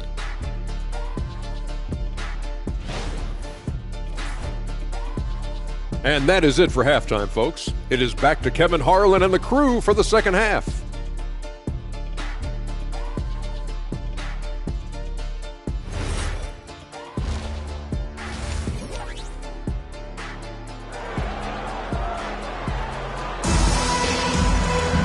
And with a big gap on the scoreboard, the second half begins with very different goals for these teams. One side trying to mount a comeback, one side trying to protect their lead. You look at Antetokounmpo in this one, he's been everywhere. Really impressed with the shot selection through the first half, just taking what he can get from the defense. And what more can you ask of him? That is helping out your team. And so it's Mitchell who brings up the ball for the Heat. They lead by 24, their biggest margin. And on the floor for Billy Donovan as we get into the second half. They've got Colin Sexton. Buzelis out there with Jalen Smith. Then it's Kevin Huerter. And it's Giddey in at the small forward. Now we'll hear from Allie LaForce, and she's got a story for us. An update. Allie? Hey, thanks a lot, guys. Giannis Antetokounmpo talked about what keeps him going. He said the most important thing is to stay humble. At the end of the day, I realized that I wasn't supposed to be here. I'm just happy, and I always want to be better and do better for my team. And that's what gives me joy. Guys? You know, you got to respect that mindset. Allie, we appreciate the report. Here's Huerter. Giannis Antetokounmpo making his last shot. The shot, no good. Johnson with some nice D. Mitchell outside. Good ball movement here by Miami. Antetokounmpo finds Adebayo. Takes a three. It's rebounded by Giddey. Giddey's got 4 rebounds in this game. Pass to Huerter. A three-pointer, no good. That's 3 straight misses to start the second half. Not what they wanted. Powell down low. Defended by Sexton. Rebound by Smith. He is just ice cold. Luckily, his teammates have picked up the slack. Huerter kicks to Sexton.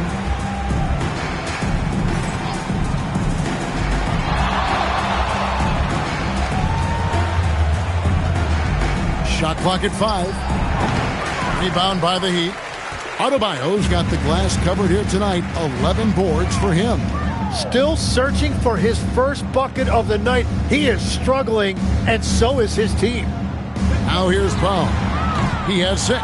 Well, it certainly hasn't been a smooth start after the break. Just 1 for 5 here to start the third. Second half of play with just under 2.5 minutes gone. Giddey kicks to Sexton. And the Bulls with another miss. Ouch. 5 shots without a make. That's a really ragged start coming out of halftime. Defenders going at Colin Sexton should be mindful of his prowess in the paint, Greg. He's pretty tricky. That's right, Kevin. We tend to think of guards like Sexton as perimeter pests. But Colin's a real plus when he's in close. Let him slip by you, and it's a deuce. Miami's gotten off to a very slow start from three-point range in the second half. They're 0 for 4. A shot by Antetokounmpo. Nobody around. From outside, off the mark. The Bulls have gone only 1 of 6 from the field in the third quarter. Not how they pictured the half started. Smith with a screen on Johnson.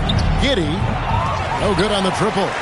And at this point, the defense is daring him to shoot. And the slam dunk by Johnson. Chemistry at its best. An unreal alley-oop. Yeah, you're right. The pass, the catch, the dunk. All of it perfect. Time called here. The Bulls decide to talk it over. Give it up for your defense squad. For your defense squad, make some noise.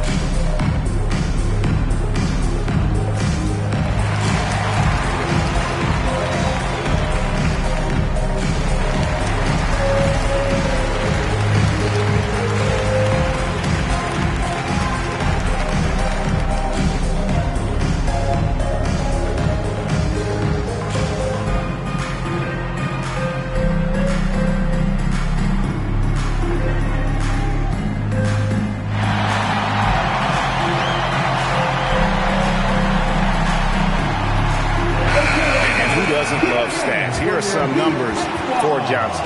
Averaging 9 points per game, 4 rebounds, and 2 assists. We know that he can come up with the occasional big play, but his overall numbers haven't been impressive. Yeah, truthfully, I think his numbers are fine, but in talking to him, he thinks they should be even better. Now, here's Sexton. Still scoreless. Herter, that's a 2-pointer. And again, Chicago, no good. Yeah, and they've shown effort and aggression in the paint, really right from the tip. Their rebounding edge right now, massive. It's stolen by Buzelis. Giddey with it, now guarded by Giannis. Pass to Giddey. The 3. It's hauled in by the Heat. Well, you can't make them all, but I doubt the defense wants to give him that kind of look again. And here is Antetokounmpo. Johnson, the pass to Adebayo. It's rebounded by Giddey. Giddey's got his 7th rebound here tonight to the right side. Buzelis with the ball. Giannis is there. Smith kicks to Herter. Sexton for 3. Johnson with the rebound. Oh, man, still a goose egg for him in the scoring column. Mitchell in the corner. Adebayo against Sexton. Outside, Antetokounmpo. Good ball movement here by the Heat. On the wing, Mitchell. Giddey defending. The shot by Mitchell, no good. The Bulls shooting a pretty pitiful 25% in this game. Offensively, they can't get anything going. Herter with a screen on Adebayo. Now Sexton. Nothing on the board. In the corner, Smith with it. Offensive rebound. Buzelis, and he could not get that one to go. A lot of contact, and he'll go to the line for 2. And you get the sense that guys are still trying to figure out how to guard Buzelis. And a closer look here at the scoring breakdown for Miami. I'm in love with how they're moving the basketball all game long, and also their ability to move without the ball. That style just makes it so difficult to defend. Yeah, they have been dialed in from deep. The three-pointer has been there all night for them. Well, Greg, you've had a long NBA career, so I'm curious, what's one of the biggest changes you've noticed since you've retired? Well, you know, one that doesn't get talked about enough, length. You know, players these days are just longer, especially in the backcourt, and that wing position. It feels like every team has a guy 6'9" or taller that is a pure perimeter player. Whether he's off ball or on it, you just love what Buzelis brings to the floor.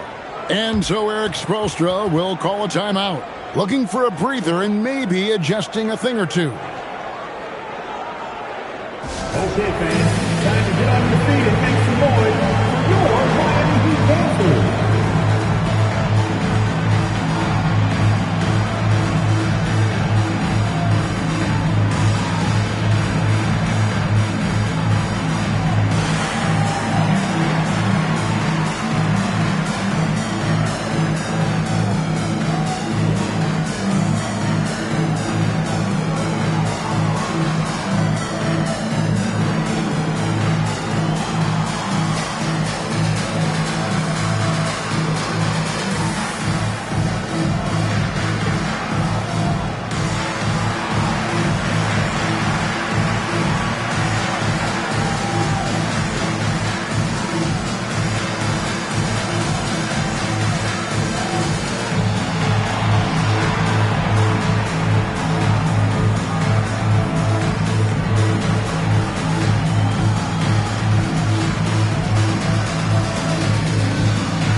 You need good passing from your forwards as much as you do from your guards. These are small forwards leading the way in assists. Josh Giddey, 4th. And these are some of the best teammates you're ever going to want. Very unselfish players at a position where you don't see a lot of offensive facilitating. Well, traditionally, a small forward's role was defined differently, but these guys are focused on ball movement and creating quality looks. Johnson, the pass to Pop. The putback controls the rebound and puts it back up and in. And he's now got the double-double. 10 points and 15 rebounds. Yeah, you love Adebayo chasing the basketball and running down that offensive board. And they call an illegal screen here. When a pick like that is questionable and creates that much of an advantage for the offense, you have to blow the whistle. Well, oftentimes illegal screens fall into a gray area, but that time he got called for it. Here's Mitchell. 12 points for him. The kick out to Antetokounmpo. A good-looking shot from the wing. Antetokounmpo's got 22 points. And we see this often now from Giannis. His offensive repertoire has become so versatile. Back to Sexton. Johnson against Giddey. Buzelis sets a screen for Giddey. And the Bulls with another miss. So far, he hasn't done a lot of damage from three. Only had that one in the first half. The kick out to Antetokounmpo. Mitchell outside. And there's the call. It's going to be an illegal screen. And a chance now to look at the schedule for Chicago. On Tuesday, they'll be playing the Bucks in Milwaukee. Then on Thursday, they'll face off against Scotty Barnes and the Toronto Raptors. And Kevin, things could get ugly for this team during this road stretch. They just haven't had the same focus nor execution that we've seen from them when they're at home. Wiggins is checked in for the Heat. Williams, he's checked in for the Bulls.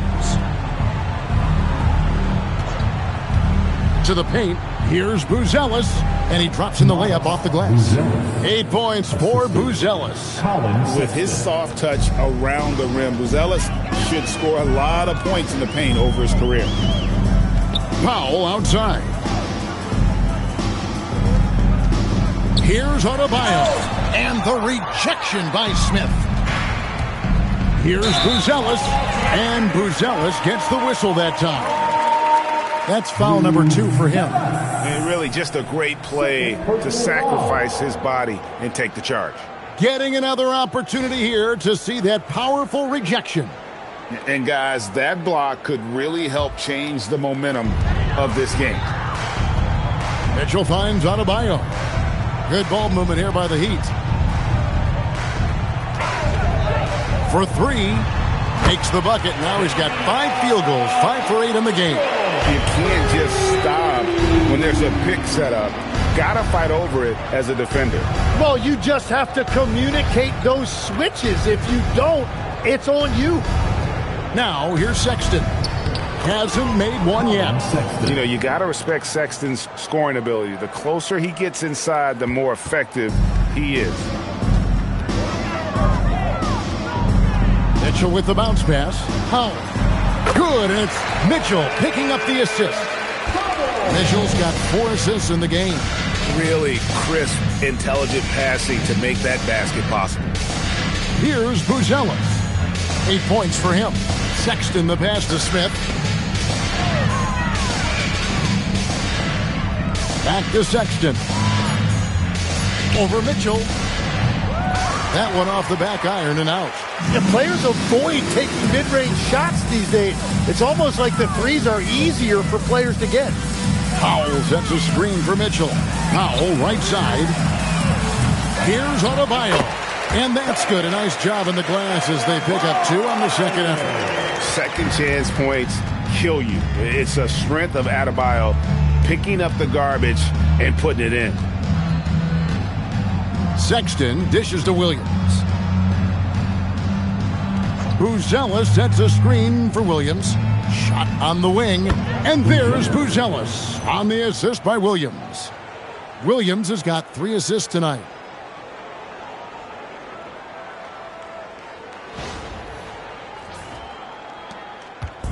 And so it's Mitchell who brings up the ball for the Heat. Atlanta will be traveling to face them after this, and that game closes out the 4-game homestand for him. That's his first from distance this half, which gives him 3 for the night. Now, here's Sexton. He's averaging a bit over 5 points a game. Buzelis sets a screen for Williams to the middle. 5 on the clock. And then Buzelis with the dunk. And Buzelis is in a rhythm now. He's playing to his strengths and taking what is offered from the defense. And Miami shooting 42% from the field here in the third. That's a 2 from Powell. Rebound by the Bulls. Smith's got 8 rebounds in this game. Sexton kicks to Herter. Pass to Sexton. Now Buzelis.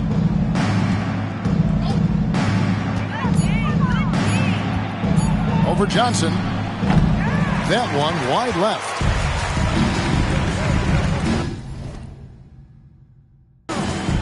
Wound up there for Johnson. And foul on the shot. So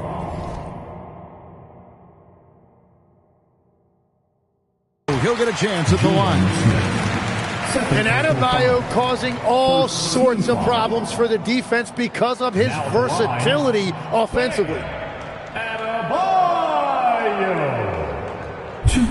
Shooting 2.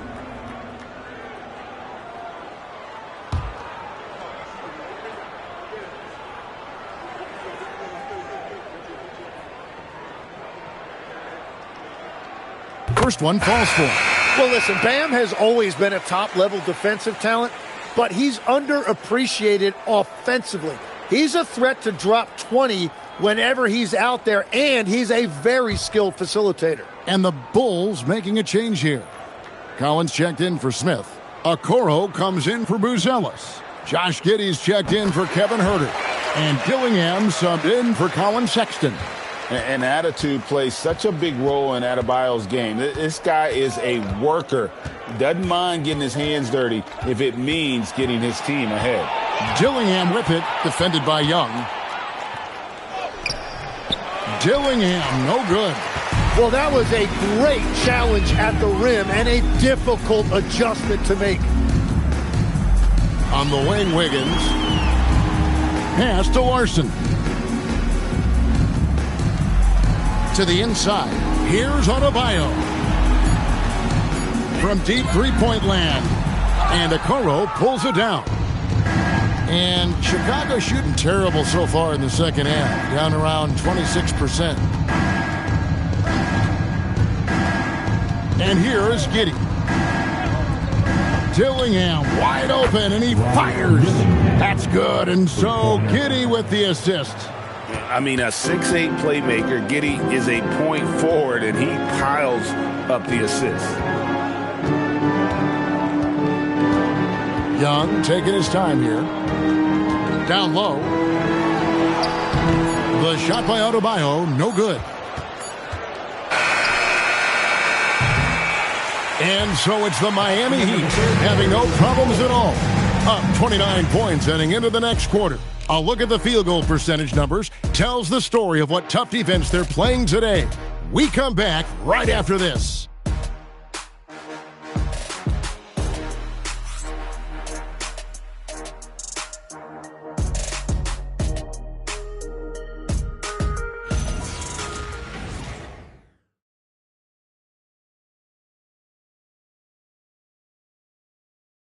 And it's time now to bring you our State Farm assist of the game. And the winner today, the big fella here with the sweetest of dimes.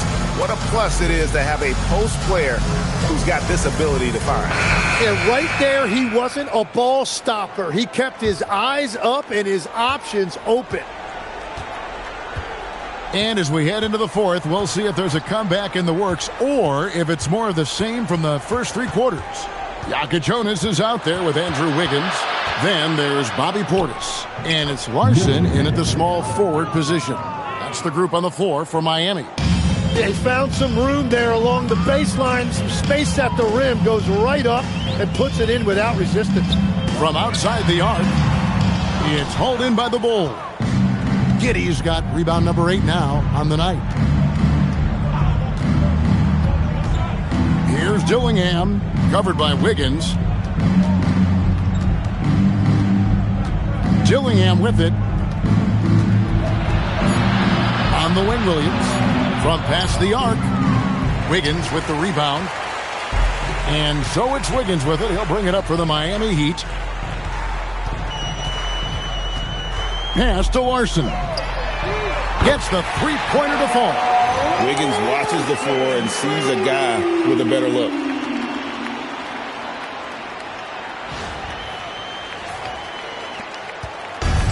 The Bulls shooting a low 30% mark from the field. Here's Dillingham. The kick out to Williams. And it's off from three-point range. Miami's gone 1 of 2 from three-point range here in the fourth. Pass to Wiggins. Here's Jovic. From deep. He can't get that one. Now here's Okoro. Defense is right there. That's an awesome defensive effort. A great contest right at the rim. Here's Larson. Inside. Here's Portis. Nice touch on the back shot. Portis has got his first bucket in this one. Yeah, everybody will remember the bucket, but how about that pass to set it up? Fourth quarter of play, and we're about 2.5 minutes through it right now. Dillingham, no good. The Heat have gone 2 of 4 from the field since we started the final quarter of play. Portis is screen on Williams. Larson off target from outside. Bulls have gone just 1 of 6 from the field to start the fourth quarter. A bit of a slowdown for them right now. Williams passes to Okoro. Bulls moving the ball around. Okoro setting the pick for Williams. Here's Giddey. And again, Chicago. No good. The Heat shooting 47% from the floor. Getting it done. Here's Portis. It's good. Portis has got 4 points now in the quarter.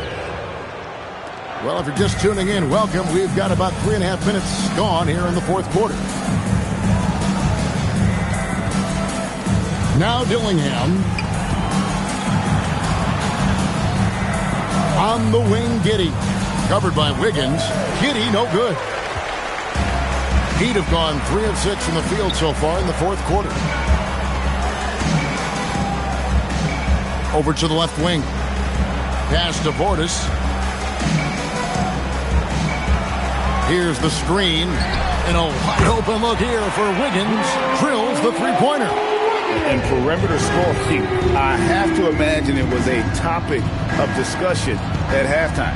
Well, they certainly have the shooters to do it. It's just about finding that rhythm. We all hear about AI in the workplace, and I don't mean Allen Iverson, although we could put him in the workplace. Greg, now teams are using computers to break down the action.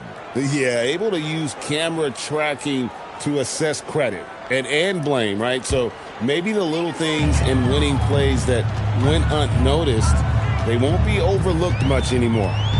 Now, here is Young.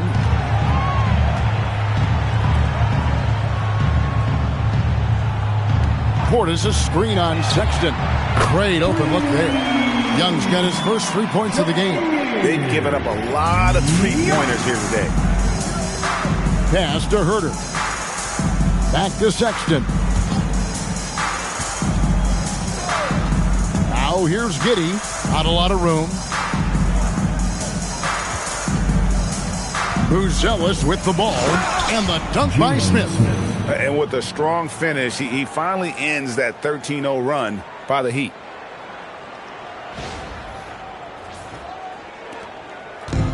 Heat have gone 5 of 8 shooting as we've come down the home stretch in this final quarter.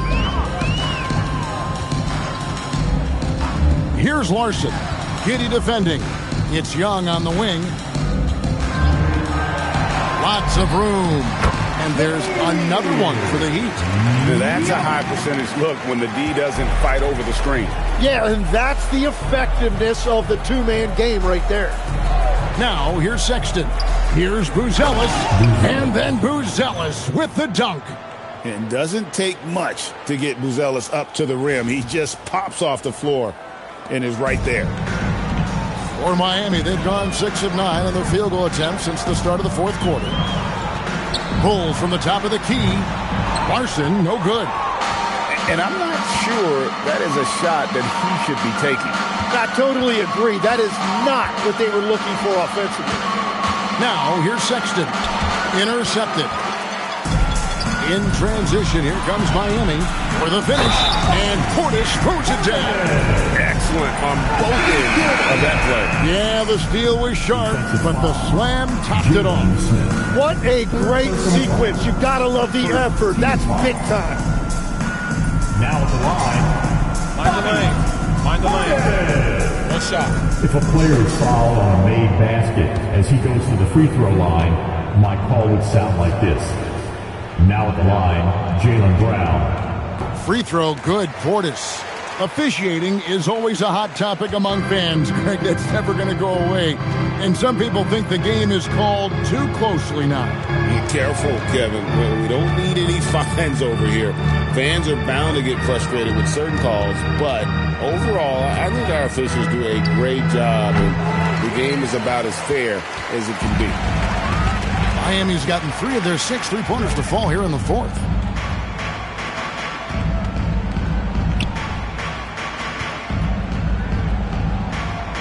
Pass to Larson.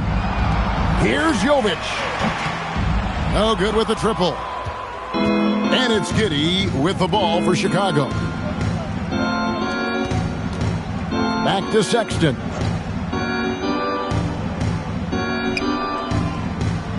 Now Buzelis.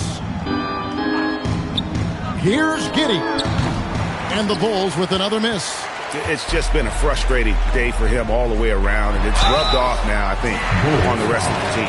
There are some who will say, GA, there are too many threes being taken in today's NBA.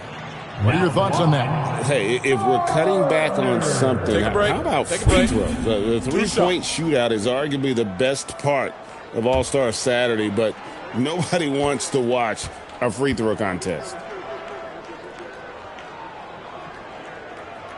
And that one misses.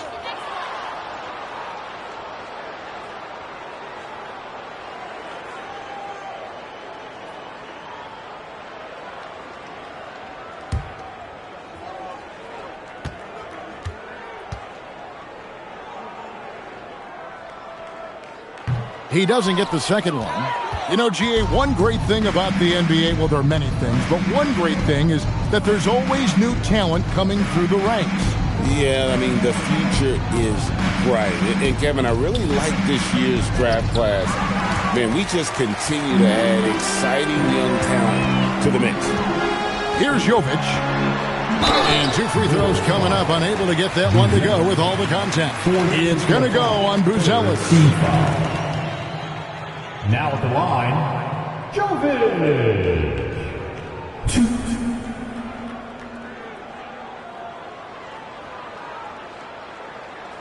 Take a break. Take a break. 2 shots.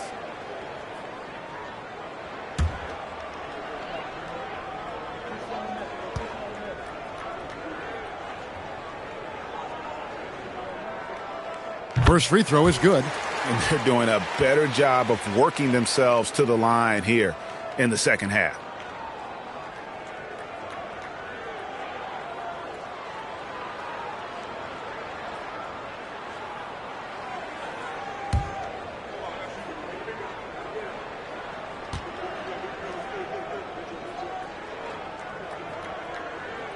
He hits both from the stripe. Here's Sexton. They've been struggling here on offense. Yeah, a bit of a dry spell for sure. This seems to be an era, Tim, of parity in the NBA, but some say there has been a lack of rivalries as well, kind of the culprit. Well, I think it's tough to have rivalries as often now because you need some sort of a history in the postseason, and I just don't think we've had it. Kevin, also, I think it's because some of the stars have changed teams as frequently as they have, makes those rivalries less likely. Can you think of the last real rivalry we've had in the postseason, even going to the finals? I think it has to be Steph's Golden State Warriors and LeBron's Cleveland Cavaliers, 4 straight finals appearances. Jansen to fall, the bucket from Herter. That's his first 3 of the night. Maybe something to build on. Now here's Wiggins. Out to the wing. Here's Jovic. Pass to Portis. Down to 5 on the shot clock. Basket good. Portis has got 9 points here in the second half. And yeah, he's not messing around. He wants no part of a comeback in this one. Well, when you have the lead, ball security's everything. Just focus on each trip up the floor. He's stacking up the missed shots right now. He needs to find another part of his game that can help his team. Here's Larson. Tim, as we look at the area of modern medicine, isn't it amazing how it's helping extend playing careers? Yeah, it's really incredible, Kevin, how these procedures now are so much less invasive. Guys come back sooner and they're able to play longer. Just look at Klay Thompson gifting his 2022 championship ring to the doctor who performed his Achilles surgery. Now that's the kind of impact these doctors are having. It really is amazing. Wiggins from outside. Buzelis grabs the board. Buzelis has got 8 rebounds in this game. 1:46 left in the fourth quarter. Smith gets it to go on the assist by Sexton. Smith's got 4 points this quarter. Now how about how he sets his man up there, runs him right into the screen, and then gets the basket. And here's Wiggins. Pass to Jovic. To the inside. Over in the corner, Portis. Good ball movement here by Miami. Here's the 3. Bangs home the trifecta. Well, guys, this was never really a contest. Just a total obliteration, if you will. And you can safely say mission accomplished now for Miami. You don't see this kind of a blowout often. But tonight, this is a quality win across the board to deliver out this kind of punishment. They definitely never changed the approach. They just kept after it and showed they were clearly the better team in just about every single category. And a milestone win for the season. This will push their victory total to 20 wins even. Wow, they finished the season series undefeated. 4 games, 4 wins, really asserting their dominance. And as one might have guessed coming into this game, it was indeed another big game tonight for Giannis Antetokounmpo. Yeah, he was just laser focused in that game. It got to the point where you just knew if he shot it, it was going in. Here's Sexton. After the made shot from Bobby Portis. Shot clock and game clock separated by less than 6 seconds. Smith sets the pick for Buzelis. And then Buzelis with the dunk. And at his size, Buzelis handles the ball really well, which makes him especially effective in pick and rolls. Here's Larson. And so Miami takes this one by a big margin. They poured it on tonight. Dominant showing in front of a crowd that loved every minute of it. And, you know, this game could really be a defining one for what they can do when they are playing at their best. I mean, being here at home, no doubt helps. And the execution was flawless. Well, we've got a moment now. Let's go courtside to Allie LaForce. Allie. Well, I'm here with Bam Adebayo. Bam, your energy was felt tonight. How do you dig deep to give your team that boost? Just sacrificing, just going out there, laying it on the line for my teammates, and just going out there and just, playing hard. That's what I do, and, it got contagious. The hardest part is bringing that every game. Guys, back to you. And as always, Allie, thank you so much. And that'll wrap it up, folks. Alongside Tim Legler, Greg Anthony, and our reporter, Allie LaForce, this is Kevin Harlan saying thanks for watching, folks. And as we leave you, we give you our player of the game, Giannis Antetokounmpo.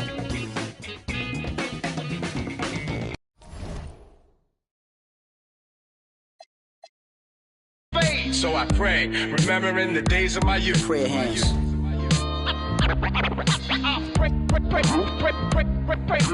Praise the Lord and keep the faith. So I pray, remembering the days of my youth. This ain't a Jag, this a ass advantage. As for the jacket that I'm wearing, it's Chris Van Nash. Nice. We did the Montclair thing in the past. Back then, your rags get to.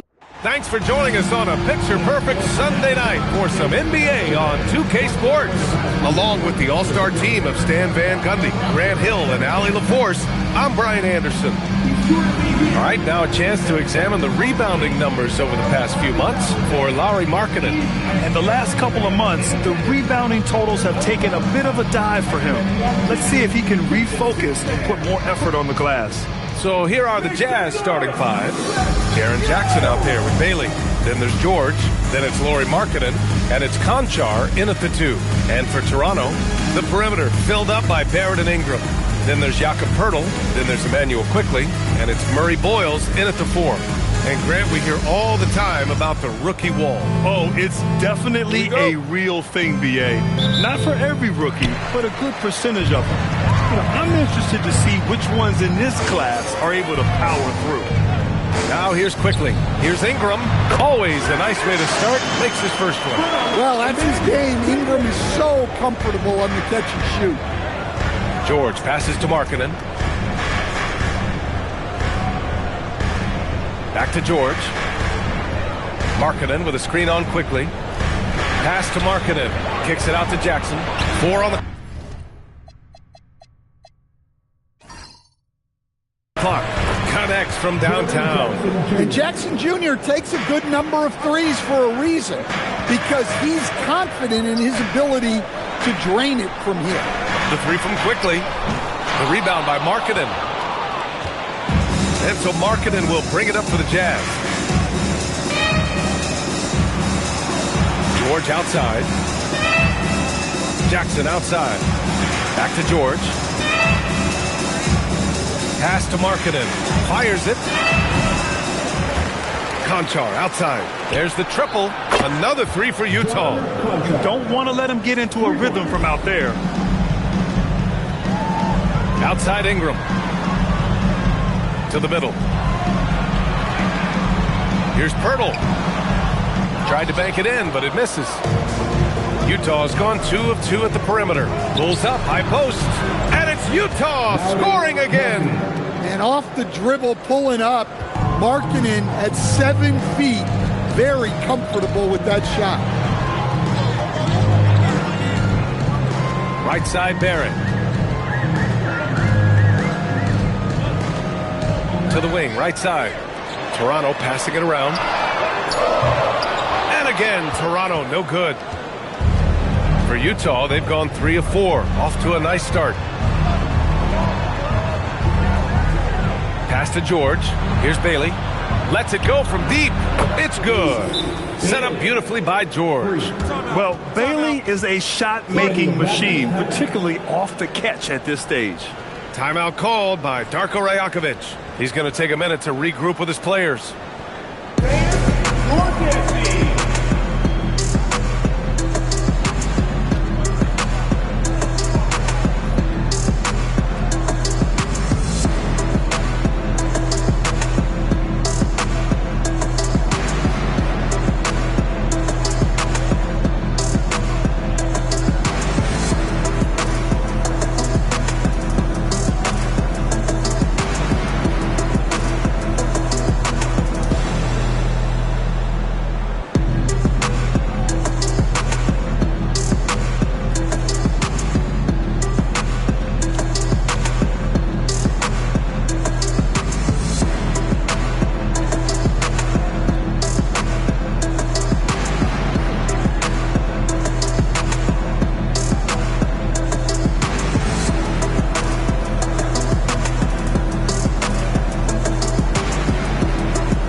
take a look at the best three-point shooters among this year's rookie class. Second, Ace Bailey.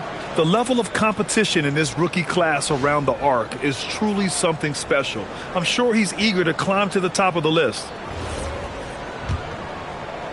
Now, if you're just tuning in, we've played about 2.5 minutes here in the first. And we're joined now by Shams Charania. He's calling in with a story. Good to have you, Shams. What's going on? Well, excitement building in Ontario ahead of this coming May when the WNBA makes its long-awaited launch north of the border. The Toronto Tempo will become Canada's first ever WNBA franchise. And with that league finding a rhythm, this debut feels right on time. It's a beautiful thing. Shams, appreciate the report. And early on, they've been on a tear, just getting whatever they want offensively. Yeah, I mean, this is exactly how you want to start a game, with a big offensive push. And let's swing it over to the sideline and hear from Allie. I briefly spoke with Darko Rajakovic. He's focused on Jaren Jackson Jr. tonight, always a big problem for opponents. Coach told me Triple J does the two things we all want, hit threes and block shots. He's won a Defensive Player of the Year, so we're talking about one of the toughest guys to game plan for because he's really good at both ends. Brian? Thanks for that, Allie. Toronto grabs the miss. This game against Utah, the first time they've met this year. Not exactly the biggest game on the season schedule, but both teams are capable of flashing serious potential. And last year they split their season series, so this is a chance for one of them to get the upper hand on the other. Now here's Quickly. Yet to see a basket. And again, Toronto, no good. Well, that wasn't a bad shot. Defense playing a little loose there. Sometimes it just doesn't go in. Jackson with a screen on Barrett. Conchar outside.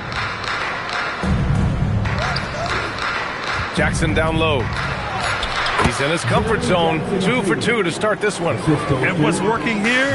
Each guy is willing to make the next pass. Timeout called by Darko Rajakovic. He's going to take a moment to give him a breather and talk things over.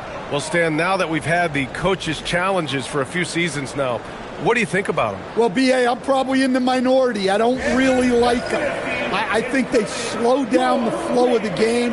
And look, across all sports, mistakes are part of the game. Players' mistakes, coaches' mistakes, and referees' mistakes. Let's just live with them and keep the game moving.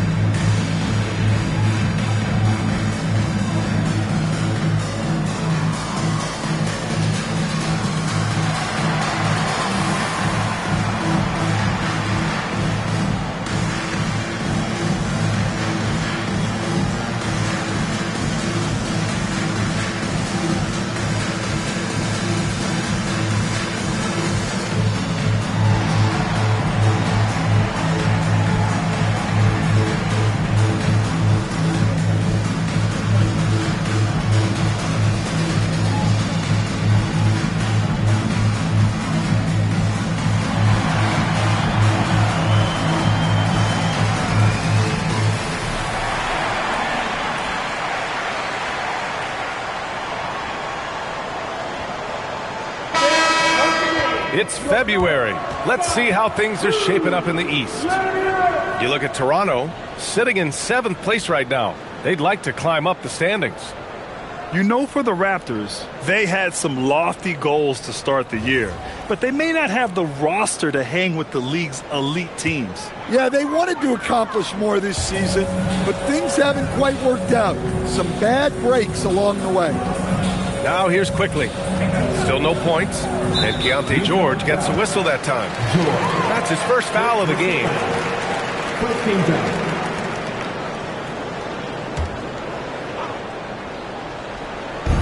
So it's Toronto now, trailing by 13. Pass to Murray Boyles. 6 on the shot clock. Hurdle with a screen on Jackson. Here's Murray Boyles. They haven't had that much success in the paint. No good, and they can't put it into the drought. And here's George. Now here's Markkanen.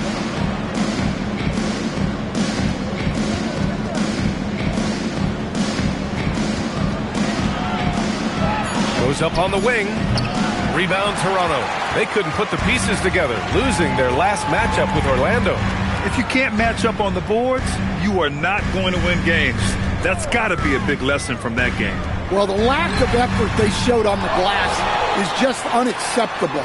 And I'm sure the coaching staff will let them know about it. Quickly. And again, Toronto, no good. Well, the defense just dared him to take that one. Poor execution on their part, but they got lucky. Here's Bailey. Some solid defense from Ingram. Despite the defensive presence, he challenges at the rim. Give him an A for effort. Outside Barrett. This is another, just 1 of 4 from the floor. It's been that kind of quarter for him. The shot has just been unreliable. Conchar, left side. Back to Jackson. 3 shots, 3 baskets. Great efficiency so far. What a way to begin this game. Dominating at both ends of the floor. Obviously, guys, brilliant coaching, a perfect game plan. Boy, they'd love if anyone could get a bucket. Yeah, their offense has been grinding to a halt. Quickly against George. Pass to Pirtle. Toronto passing it around. The Raptors need to get off a shot. Barrett can't hit. They're playing with a lot of energy tonight. We can see that in their dominance on the glass. For Lauri Markkanen, a really talented scorer, Stan. How do you think he's fared with more responsibility? BA, I think he's done very well. He's a prototypical stretch 4 who scores at an efficient rate, and with his elevated role, he's just grown in his confidence. Now here's Quickly. No points so far. To halt the run, Utah grabs the miss. Well, he can't get anything to go right now. It's time to look at affecting the game in other ways. George passes to Markkanen.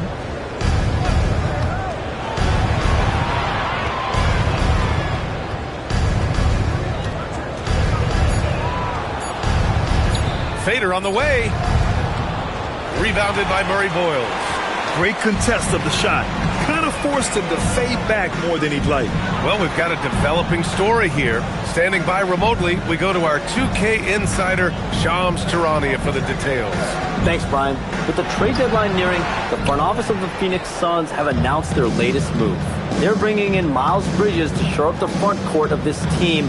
Bridges is a minutes-eating, rebound-grabbing, explosive finisher, and I'm told this club knows that a player like Bridges brings a competitive edge in close games. That boosts your chances to win in crunch time. Always something going on, and we appreciate the update, Shams. Thanks. Raptors trail by 17. Outside Barrett. Here's Murray Boyles. 17 points in his last outing.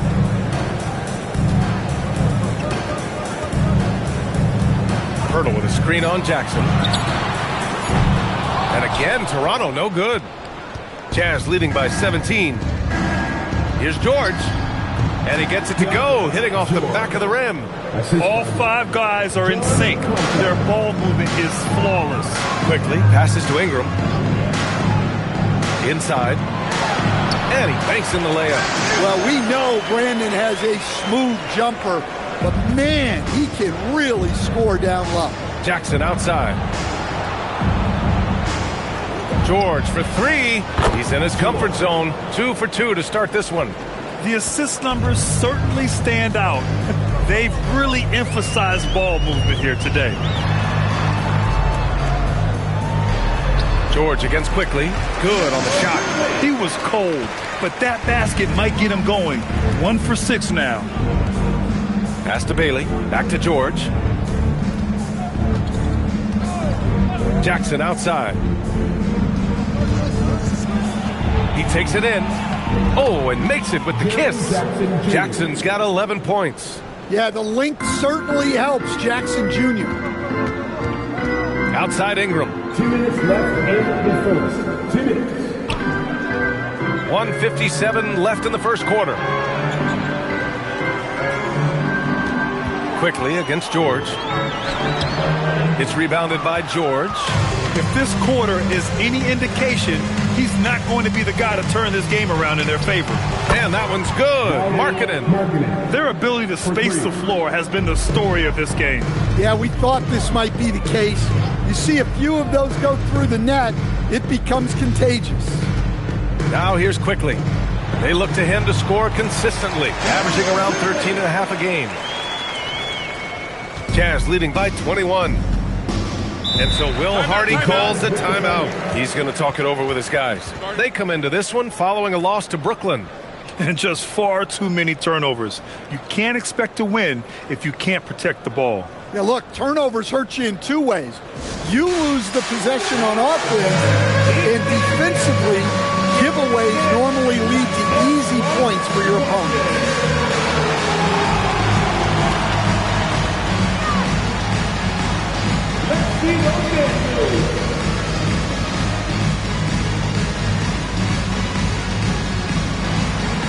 We have a dancer.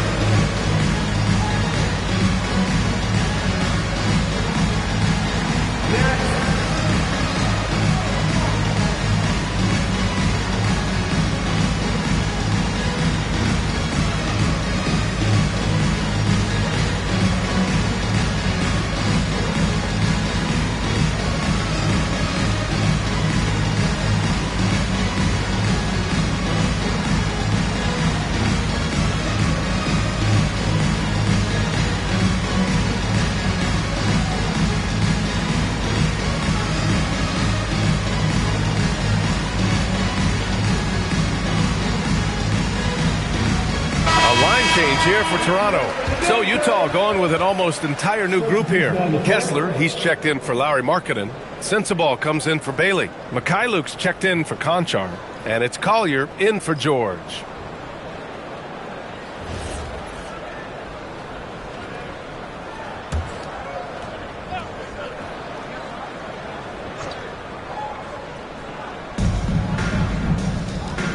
Utah moving the ball around.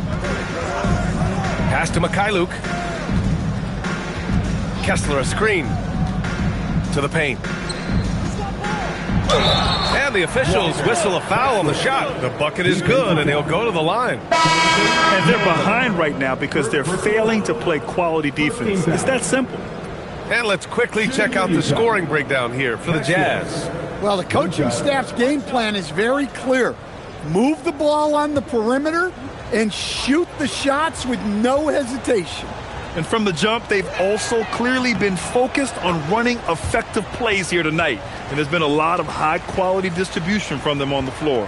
And Kessler is just a steady, reliable big man because he shoots a good percentage and defends the rim well. All he needed was a little separation. So effective. Boy, cleared the path, put him in position for a prime-time dunk. Well, give credit to the screener there. That's how you help free up your teammates. Utah leading by 22.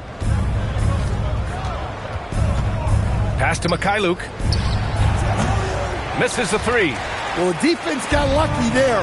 More often than not, he's making that shot. Here's Shed. Outside Dick. Here's Agbaji. In his last outing, 8 points for him. Off target from outside. Here's Sensabaugh. Guarded by Dick. Pass to Collier. To the inside. Here's Sensabaugh. Whoa! He just got it off in time! That was close. Now, he doesn't panic in these situations. He released it just in the nick of time. What a shot. It's been all about Jaren Jackson for the Jazz. Between his scoring and rebounding, an excellent period. We're coming right back. Don't go anywhere.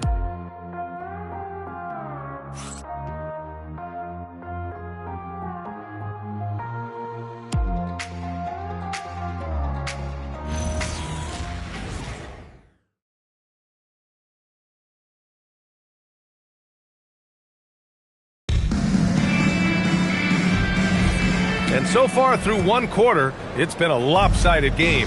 We'll see if that changes here in the second. And guys, the Jazz enjoying a nice lead here. Well, I think it's pretty obvious they were well prepared defensively coming in.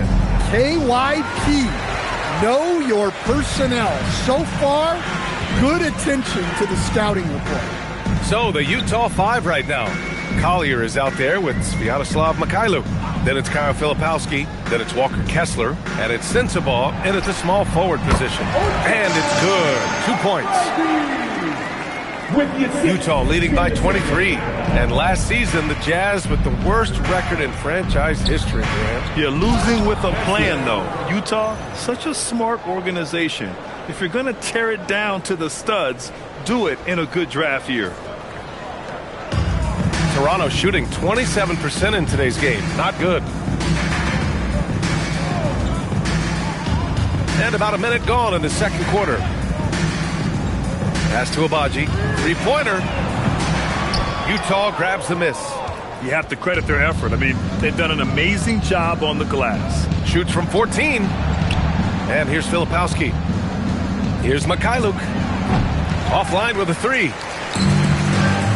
Things just don't seem to be clicking for them offensively. Yeah, they really need to find a way to get back on track. Pass to Agbaji. Here's Mobo. No made baskets yet. Left block shot on the way. Kessler with a rebound. The Jazz have gone just 1 of 3 to begin the second quarter. Down low. And finished off by Kessler. Well, what I love about Walker Kessler, he's a 7-footer who plays like a 7-footer. And we're about 2 minutes into the second quarter here. Here's Shed. Looking at his stats, he's putting up about 7.5 per game. Nifty move. And he tries it off the glass, but it's no good. For Utah, they've gone 2 of 4 here in the second quarter. Pass to Filipowski. Here's Sensabaugh. Here's Collier. 9 points in his last outing. Off the mark there with a three.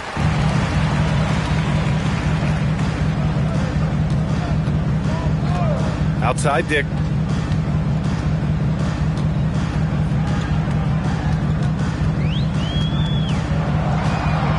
Five on the clock. Pass to Shed to stop the drought. And the Raptors miss again. Utah has gone 0 for 3 from deep to begin the second. Now here's Kessler. Utah moving the ball around. Here's Sensabaugh.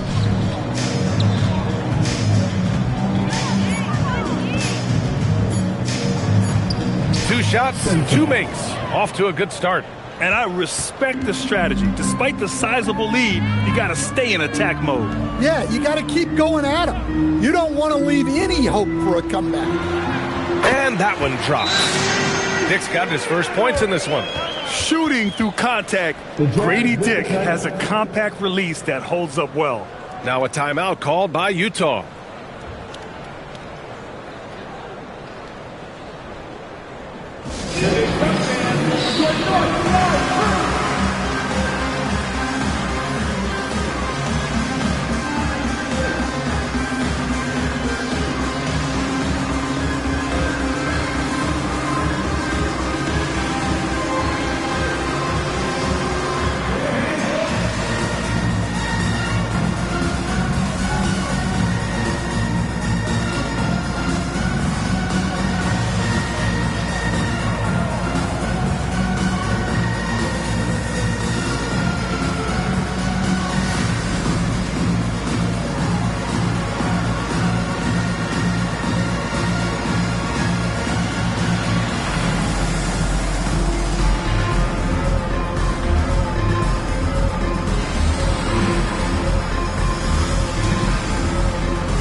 Making substitutions here, and as we start to wrap up voting, this list of contenders for the three-point contest begins to take its final form. And I gotta say, this is an impressive collection of talent. Yeah, it sure is, B.A. Every single one of these guys has a clean shot at taking home the trophy. They are all elite shooters from three-point range. And you look at Ingram, he's going to need to move up this list big time to be part of the three-point contest. But he's got a shot. Maybe, especially if he can get hot from beyond the arc. And he certainly has the ability to do so. And the hype around this year's three-point contest has been tremendous. And it's only increasing as All-Star Weekend gets closer. Yeah, looking at the list now, I think any of these guys could win it. Speaking just as a fan, I can't wait to see what happens. They have no answer defensively inside. Trying to find a spark here. Yes, indeed. A rough stretch offensively. They could really use a basket. And their physical dominance has been on display. A 10-rebound advantage is a good indicator of how this game has gone. Here's Sensabaugh. He's got 5. Conchar, the pass to Jackson. Pure from three-point range. Jackson's got 16 points. Well, he's the defensive anchor, but Jackson Jr. is reminding everyone he is a force on offense as well. Outside Ingram.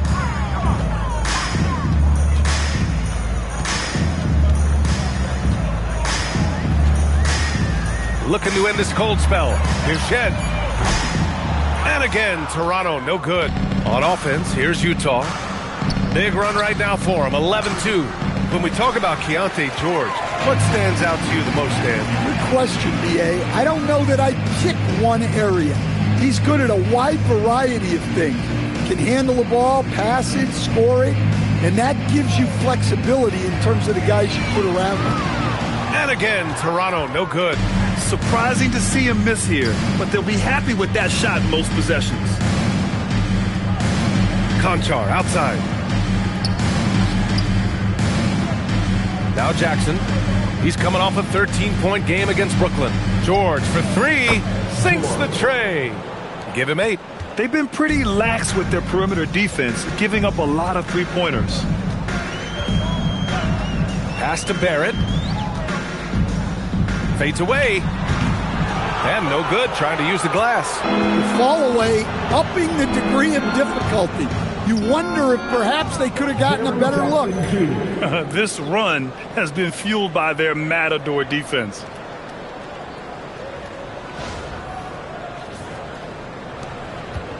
The Raptors shooting a tough 22% from the field so far. Let's check in with our reporter, Allie LaForce. Thanks a lot. R.J. Barrett, the son of a pro hoops player, he said, quote, as a youngster, my dad programmed me to be aggressive.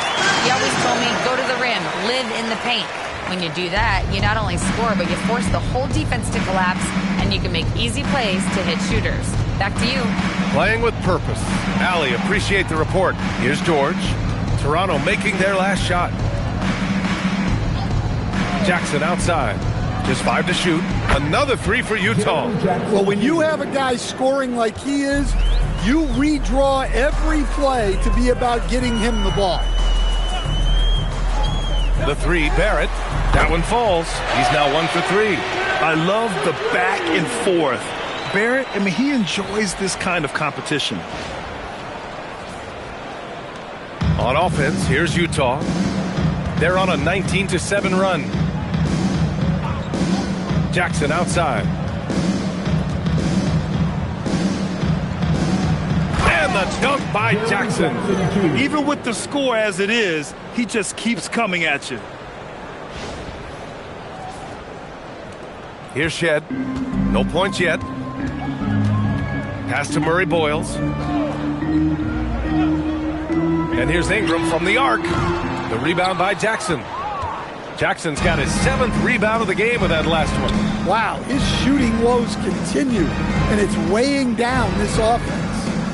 Now here's Conchar. He's got 5 from inside. And he gets the friendly roll as that one goes. Jackson's got 25 points. A strong start, and if anything, he's gotten better in the second quarter.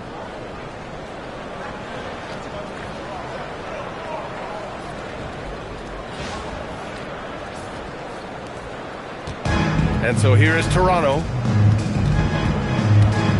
Pass to Abaji. Outside Ingram. Oh, George with a steal. Fast break Utah. Here's Sensabaugh, covered by Ingram. Jackson gets the bucket. More points coming from inside. In that respect, they've been the more aggressive team. And that one's good. Ingram's got 8. Well, he's such a natural talent. Has all the skill needed to produce at a high level. Here's Jackson. Yes, and it's George picking up the assist. George has got his 3rd assist of the night. They've now had assists on each of their last 3 buckets. Tipped away. Agbaji, the pass to Ingram. Here's Shed. Buries it from 3. Well, the defense was a little soft. He felt free to take that shot. Now here's George. He had an 18-point outing in their last game against Brooklyn.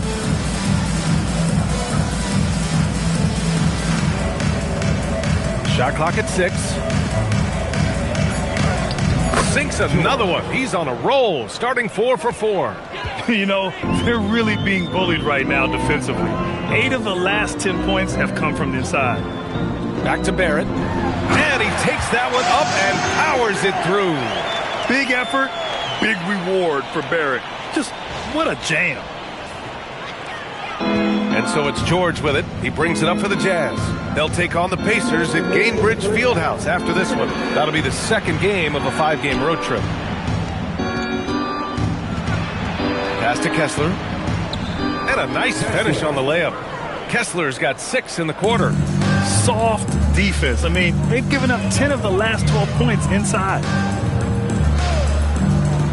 Back to Barrett. Here's Murray Boyles. Toronto passing it around. Here's Ingram. Can't hit it from 12 feet. They've shown the power inside. Their rebounding effort has been sensational. And the Jazz haven't been past the 2nd round since 2007. Now trying to build a contender. Well, B.A., they know in the West that's a tall order. They got to be patient and build this thing from the ground up. Here's Shed. Outside Barrett. Jacks up a 3. Gets the 3 to fall. Barrett's got 8. Shut out from beyond the arc in the first quarter. He's now got 2 for the game. Pass to Sensabaugh. Now Jackson. There's 48 seconds left to play in the first half of basketball. Here's Kessler. Agbaji with a rebound. Here's Shed. Outside Barrett.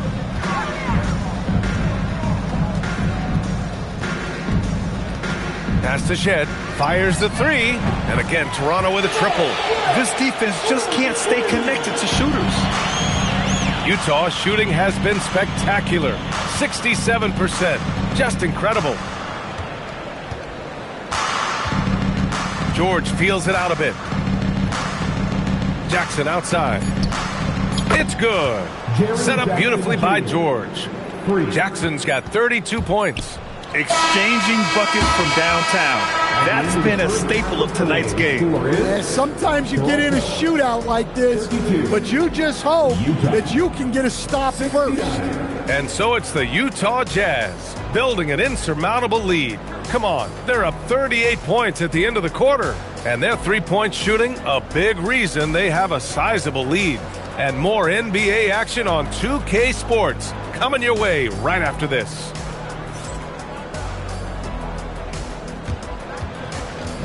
In the center court.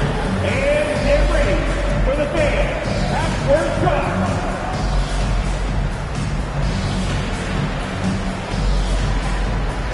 Drop the sleeve. They're taking it out the shot.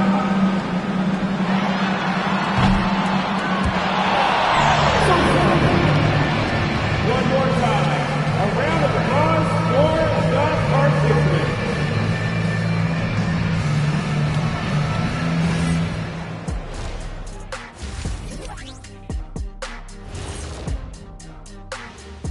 Hi, everyone. Let's start things off by checking out the Player of the Month award recipients. For the Western Conference, Victor Wembanyama. Tremendous effort lately for this guy, Victor, 7'4". This dude is 7'4", folks. I mentioned because skills-wise, he's kind of like a small forward. Lots of great NBA players from France, but he has a good shot at being the best of that group.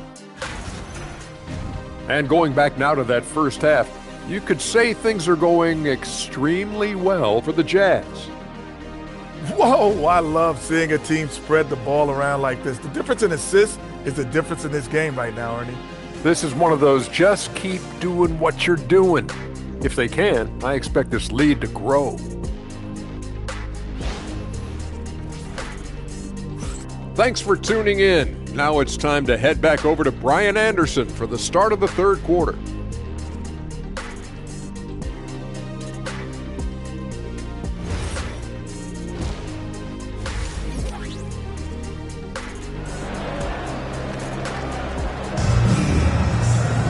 And after a very lopsided first half, we'll see if things play out a little more evenly in the second. Boy, how about Jaren Jackson? An impressive effort here today. I like how they controlled the tempo and played to his strengths. Yeah, he's found his spots, been patient with his shot selection, and it's paid off for himself and the team.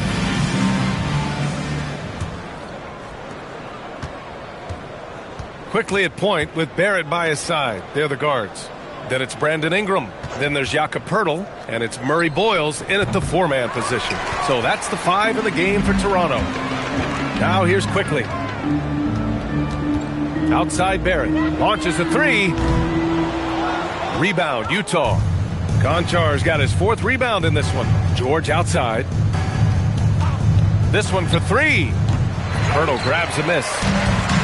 The Raptors shooting around 33%. Not the best offensive efficiency. Pass to Ingram.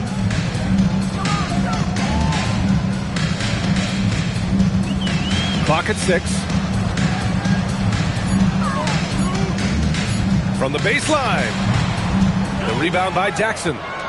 Jackson's got rebound number 8 now. Here's Konchar. And another miss by Utah. Stumbling to start the second half. 3 straight misses. Pass to Murray Boyles. Now here's Poeltl. And here's Quickly. Puts up a 3. He drops it from range. Quickly's got 7 points in the game. Man, they're having a hard time defending the triple. That's 3 in a row. Third quarter of basketball. We're about a minute and a half in. George passes to Jackson. George sets a screen. Lets the 3 fly. Jackson can't get it to go. Well, this will make you a little uneasy. Missing 4 in a row to start the third. And it didn't register as an official block, but he did everything you want in disrupting that shot. Well, you know, sometimes the most pivotal plays don't always go on the stat sheet. Now here's Markkanen. 5 points in the game. Markkanen sets a screen. Jackson can't get it to go. Given his range, you'd expect him to capitalize on that opening. Well, Grant, as more and more teams look to get up and down, you think that lends itself to going deeper down the roster? Oh, definitely, B.A. Also, with the G League and bigger coaching staffs enabling end-of-the-bench guys to get more reps, it helps them stay ready when their number is called. Good setup. Led him to the rack perfectly for the layup. 34 points for Jaren Jackson.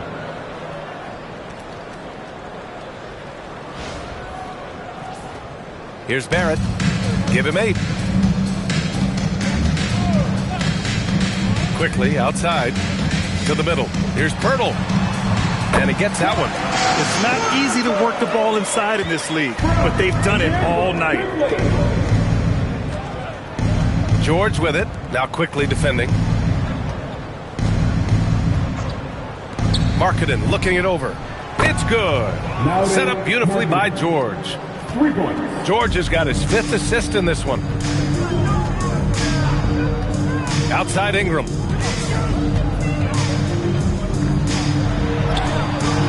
Utah grabs the miss. Jackson left side. Poeltl with some nice D. Toronto's gone only 1 of 3 from deep here in the third. Pass to Murray Boyles from downtown. Konchar pulls it in. Konchar's got his 5th rebound in this one. George outside. Pulls up on the wing. Bailey's shot is off. He'll probably hear about that shot selection when he gets back to the bench. Maybe not their best option then. The 3 from Quickly. Gets the 3 ball to go. Quickly's got 10.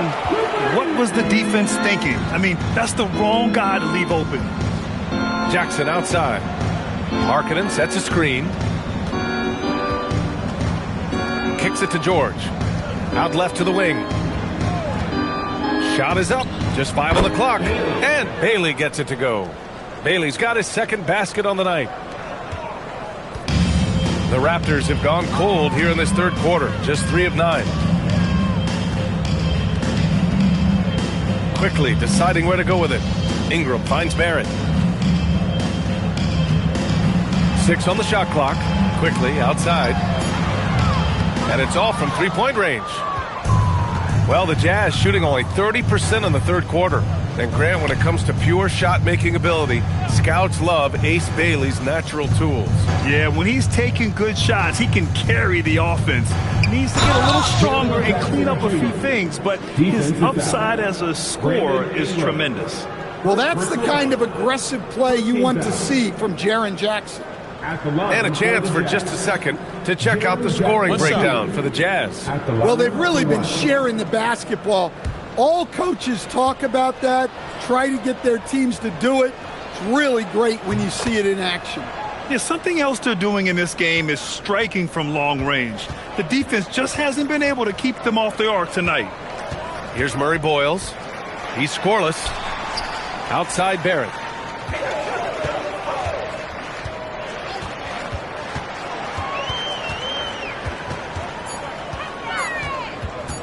Wing shot on the way. Uses the glass that time. It's good. Barrett's got 10. He's done everything he can tonight, trying to keep this team competitive. And it's Jackson on the take. Markkanen. Well, he's known primarily for his shooting, but don't be fooled. Markkanen is more than capable of finishing strong.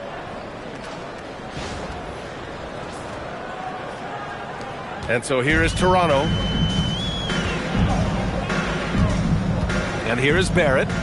10 points for him. Quickly with the ball. And Pirtle gets it to go on the assist by Quickly. Quickly's got his 3rd assist of the night. And so George will bring it up for the Jazz. Konchar outside. Jackson outside. George sets a screen. He shoots it. It's rebounded by Barrett. Toronto has gone 2 of 6 from downtown here in the 2nd half. Pass to Quickly. Toronto passing it around. Here's Murray Boyles. Defended by Jackson. Oh, it's blocked by Jackson. Few more intimidating in the paint than Jackson, the former Defensive Player of the Year. Dick, he's checked in for Ingram. So Utah going with an almost entire new group here. Kessler, he's checked in for Lauri Markkanen. Sensabaugh comes in for Bailey. Mikhailuk's checked in for Konchar. And it's Collier in for George. Now here's Jackson. 37 points for him. It's Mikhailuk on the wing. Jackson the screen for 3. Collier. Rebound Toronto. Murray Boyles has got 4 rebounds now.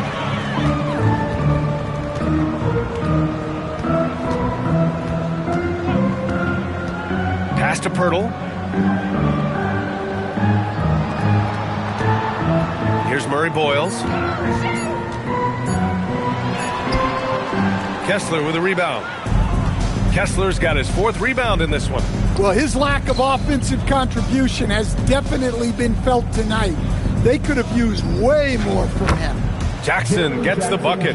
His shooting has been fantastic, and this team has leaned on him. They're searching for a way to score.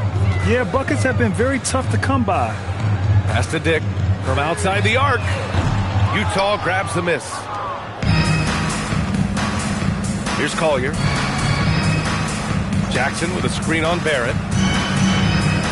Back to Mikhailuk. Jackson down low. Goes up from the block. The bank shot, no good. The Raptors shooting about 31% here in quarter number 3. Outside Dick. Back to Quickly. And he lays it up and in. Quickly's got 12 points in the game. Well, anytime you can get a good look close in like that, it's always your best option.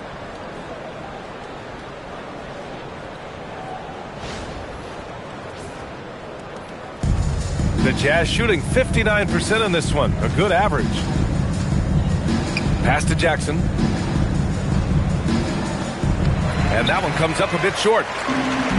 And for the Raptors, they're shooting just 34% so far in this one. With the step back, here's Dick. Oh, and Jackson with the block.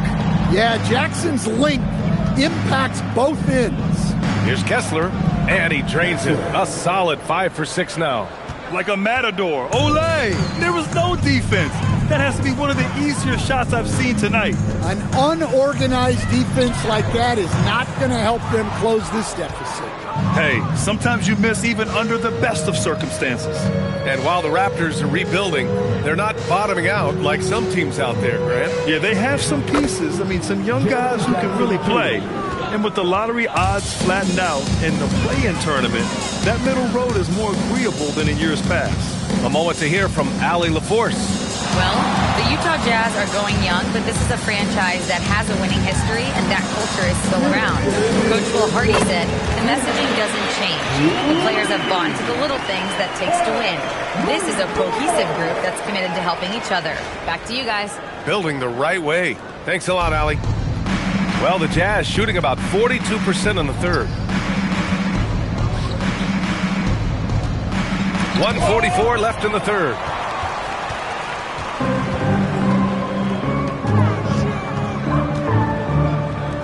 The three, Barrett. And again, Toronto with a triple. Yeah, this is the kind of scorer Barrett can be. When he's playing to his strengths, he can catch fire. Here's Collier, guarded by Quickly. Kicks it out to Jackson. The three is up. It's hauled in by the Raptors. Oh, he's frustrated there. You know he wanted to come right back with the three of his own. Outside Barrett. Back to Quickly. Fires for three. And it's Dick. That time on the assist by Quickly. Dick's got his second bucket on the night. And I love Dick's aggressive mindset. I mean, this is how lethal he can be catching and firing. There's 49 seconds left in the third.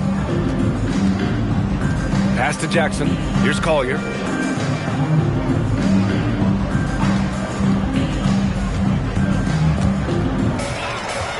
In transition, here they come. And that one's good. Quickly's got 10 points here in the second half. It's obvious he's taking it upon himself to try and keep them alive.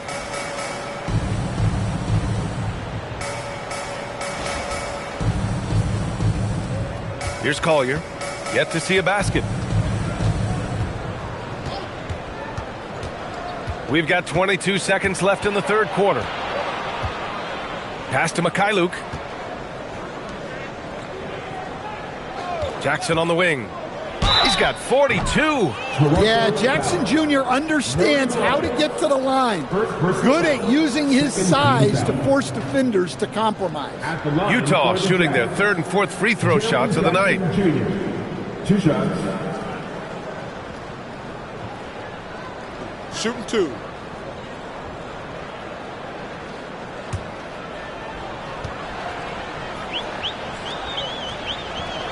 The first one falls. Well, you talk about a guy who could start for any team in the league. That's what Jaren Jackson is all about.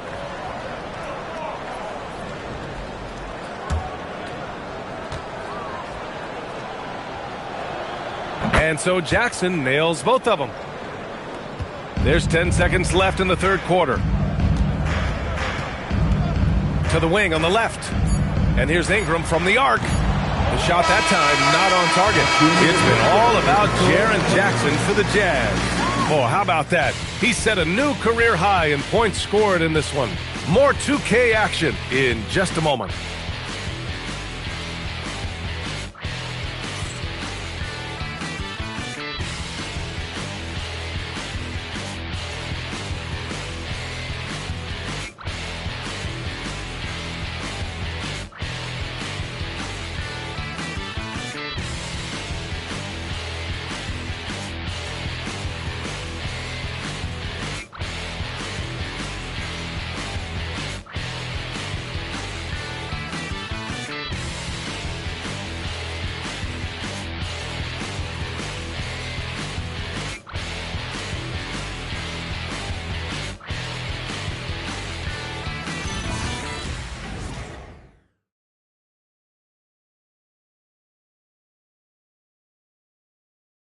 And a worthy candidate tonight as we take a look at our State Farm assists of the game. Now, I know he's a big man, but he's got some point guard in him if he's making passes like this. Yeah, well, this is the diversification of positions in this league. Everyone does everything now. And we reach the fourth quarter in a game that may already be out of hand. So the Jazz 5 right now. We've got Filipowski. Collier is out there with Sviatoslav Mikhailuk. Then it's Walker Kessler, and it's Sensabaugh in at the 3, small forward. Man, coach is going to have a few words with him after that shot. Yeah, that definitely wasn't the shot they were looking for. You got to keep the ball moving in that situation. Here's Collier. Hey, expanding his range. Mobo with a rebound. Mobo's got 4 rebounds now. Here's Abaji, and rejected. Here's Mikhailuk. The three-pointer off the mark. Well, you can tell he thinks he should have had that one. Even harder on him when he's got a good look like that and it doesn't go down. Here's Dick. 4-3. Sends it home from three-point land. Well, the defense gave that away. He's a skilled shooter who you have to contest at the arc. We played just over a minute here in the fourth. Pass to Kessler. It's Mikhailuk on the wing. Knocks down the long J. Mikhailuk's gotten himself going here. His first points of the game on the deep ball. Here's Shed. Fires the 3. Utah grabs the miss. Sensabaugh's got his 7th rebound of the game with that last one. And Utah calls time here.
Utah has gone 1 for 3 in the fourth quarter from range. Pass to Filipowski. Here's Sensabaugh, covered by Ingram. And here's Kessler. Utah moving the ball around. Shot clock at 5. Utah with another miss. The Raptors have gotten only 1 of 5 to fall here in the fourth. Here's Abaji. Outside Dick. Pass to Shed.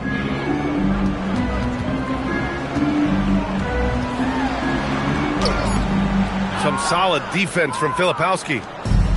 And for the Jazz, they're shooting it well, around 55% for the game. Now here's Kessler. Here's Collier. Pass to Sensabaugh. Three-pointer. Rebound, Toronto. Mobo's got 6 rebounds here tonight. Here's Shed. Outside Dick. In your career, Stan, you coach contending teams as well as teams that have little to no expectations. Yeah, B.A., give me the contending teams. Give me the talent and the expectations and pressure that goes with it. Listen, coaches just want as much chance to succeed as they can have. And when you've got the best players, you've got the best chance to win. And the pressure that goes with it is a lot easier than struggling night in and night out. And look, he's had an off night, but it won't matter as long as they hold on to this lead. The shot by Ingram, no good. Yeah, you wonder what is he thinking right now. He's not shooting the ball well, and shots like that only hurt his team more. Always a good possession when you can get that kind of look. Now a timeout called by Utah.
Checked in for Toronto.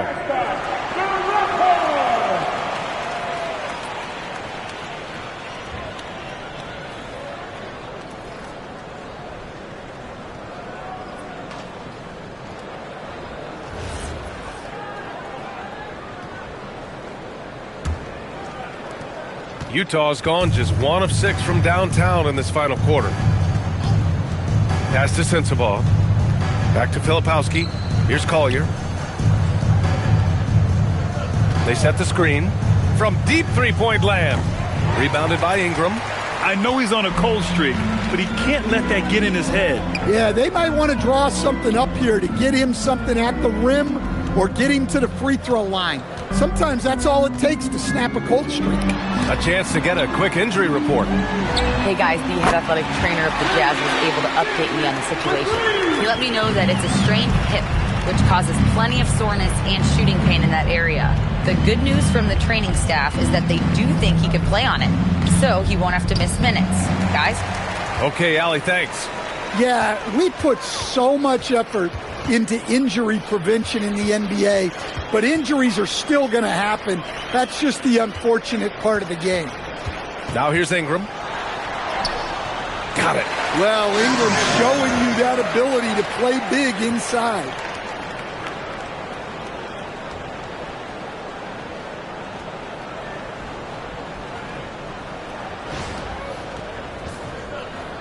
And despite the NBA's popularity, some folks criticizing the wide-open style of play.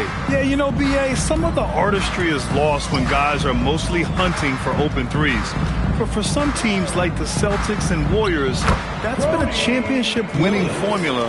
And, well, we all know it's a copycat league.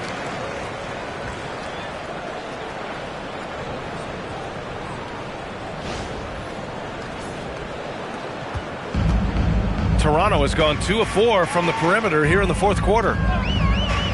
Outside Dick.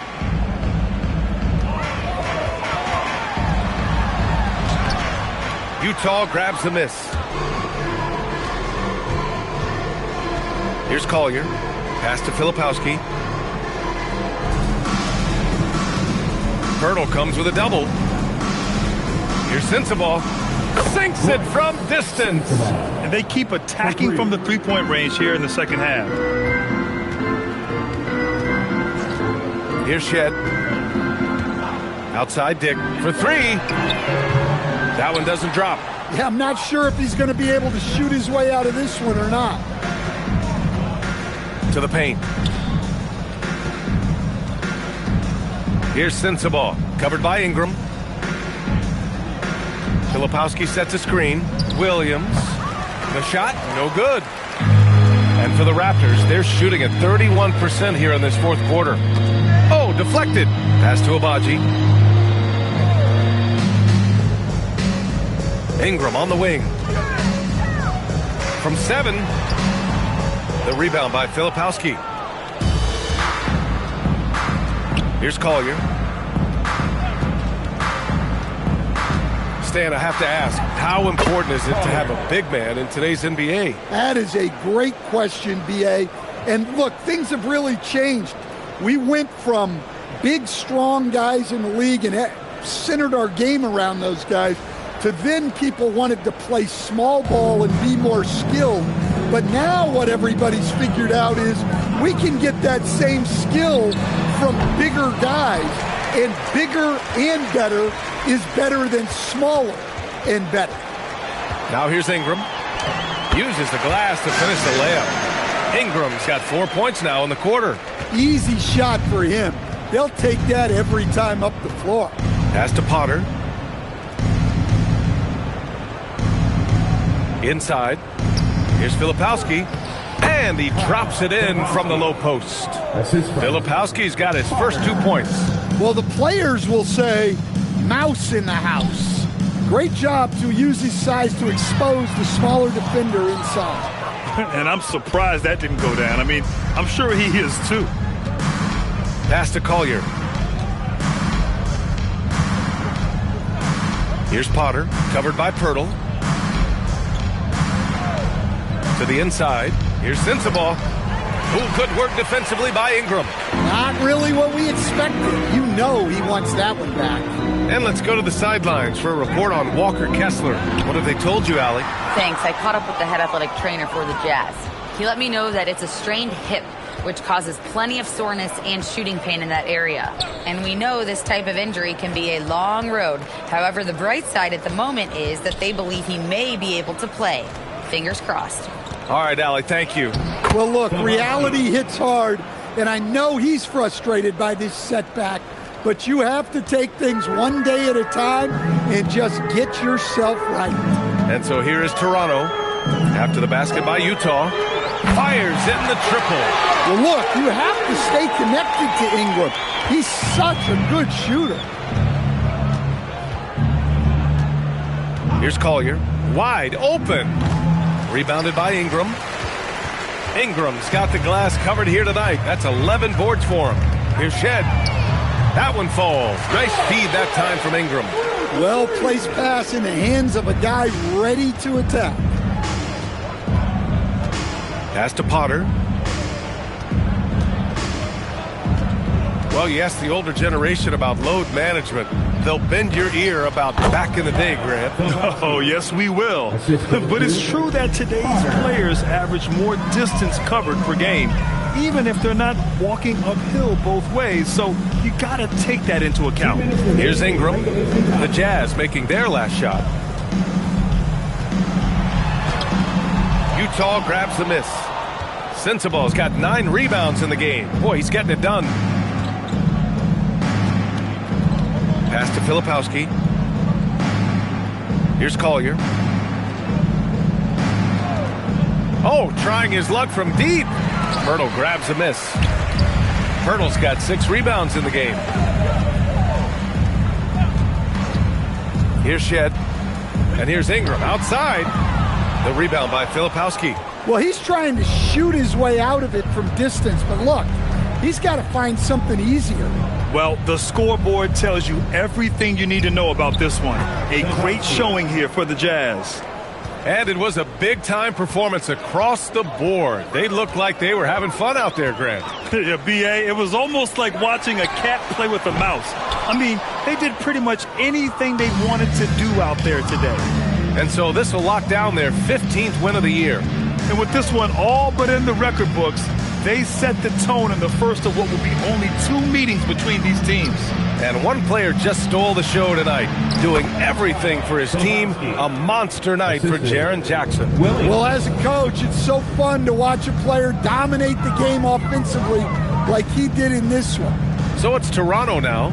The Jazz making their last shot. Drops in the 3. He's been so aggressive on offense, and with the results, you understand why. Well, yeah, and the defense is going to have to respond to that and chase him off the arc. And it's Utah with the ball, following the three-point basket by Toronto. Pass to Filipowski. Utah moving the ball around.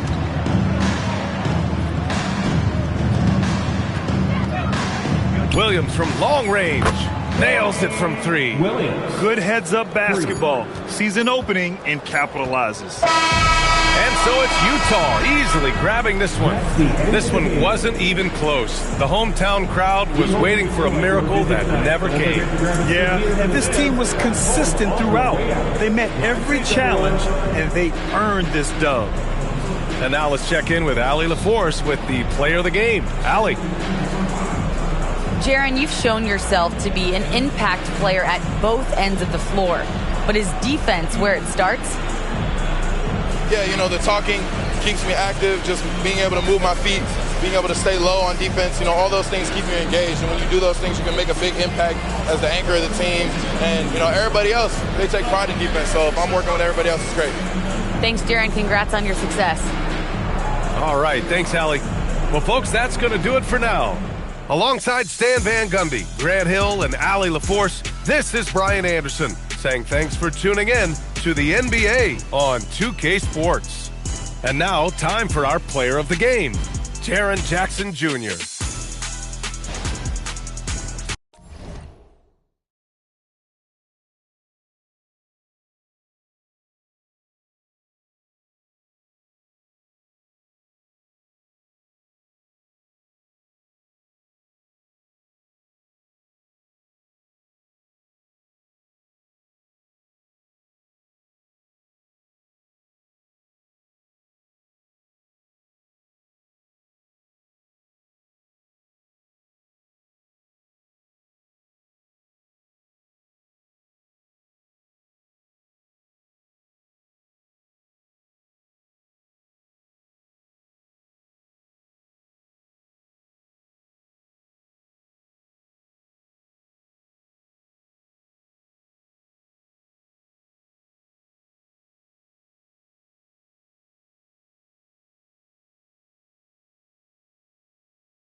talking. Ain't no room for talking.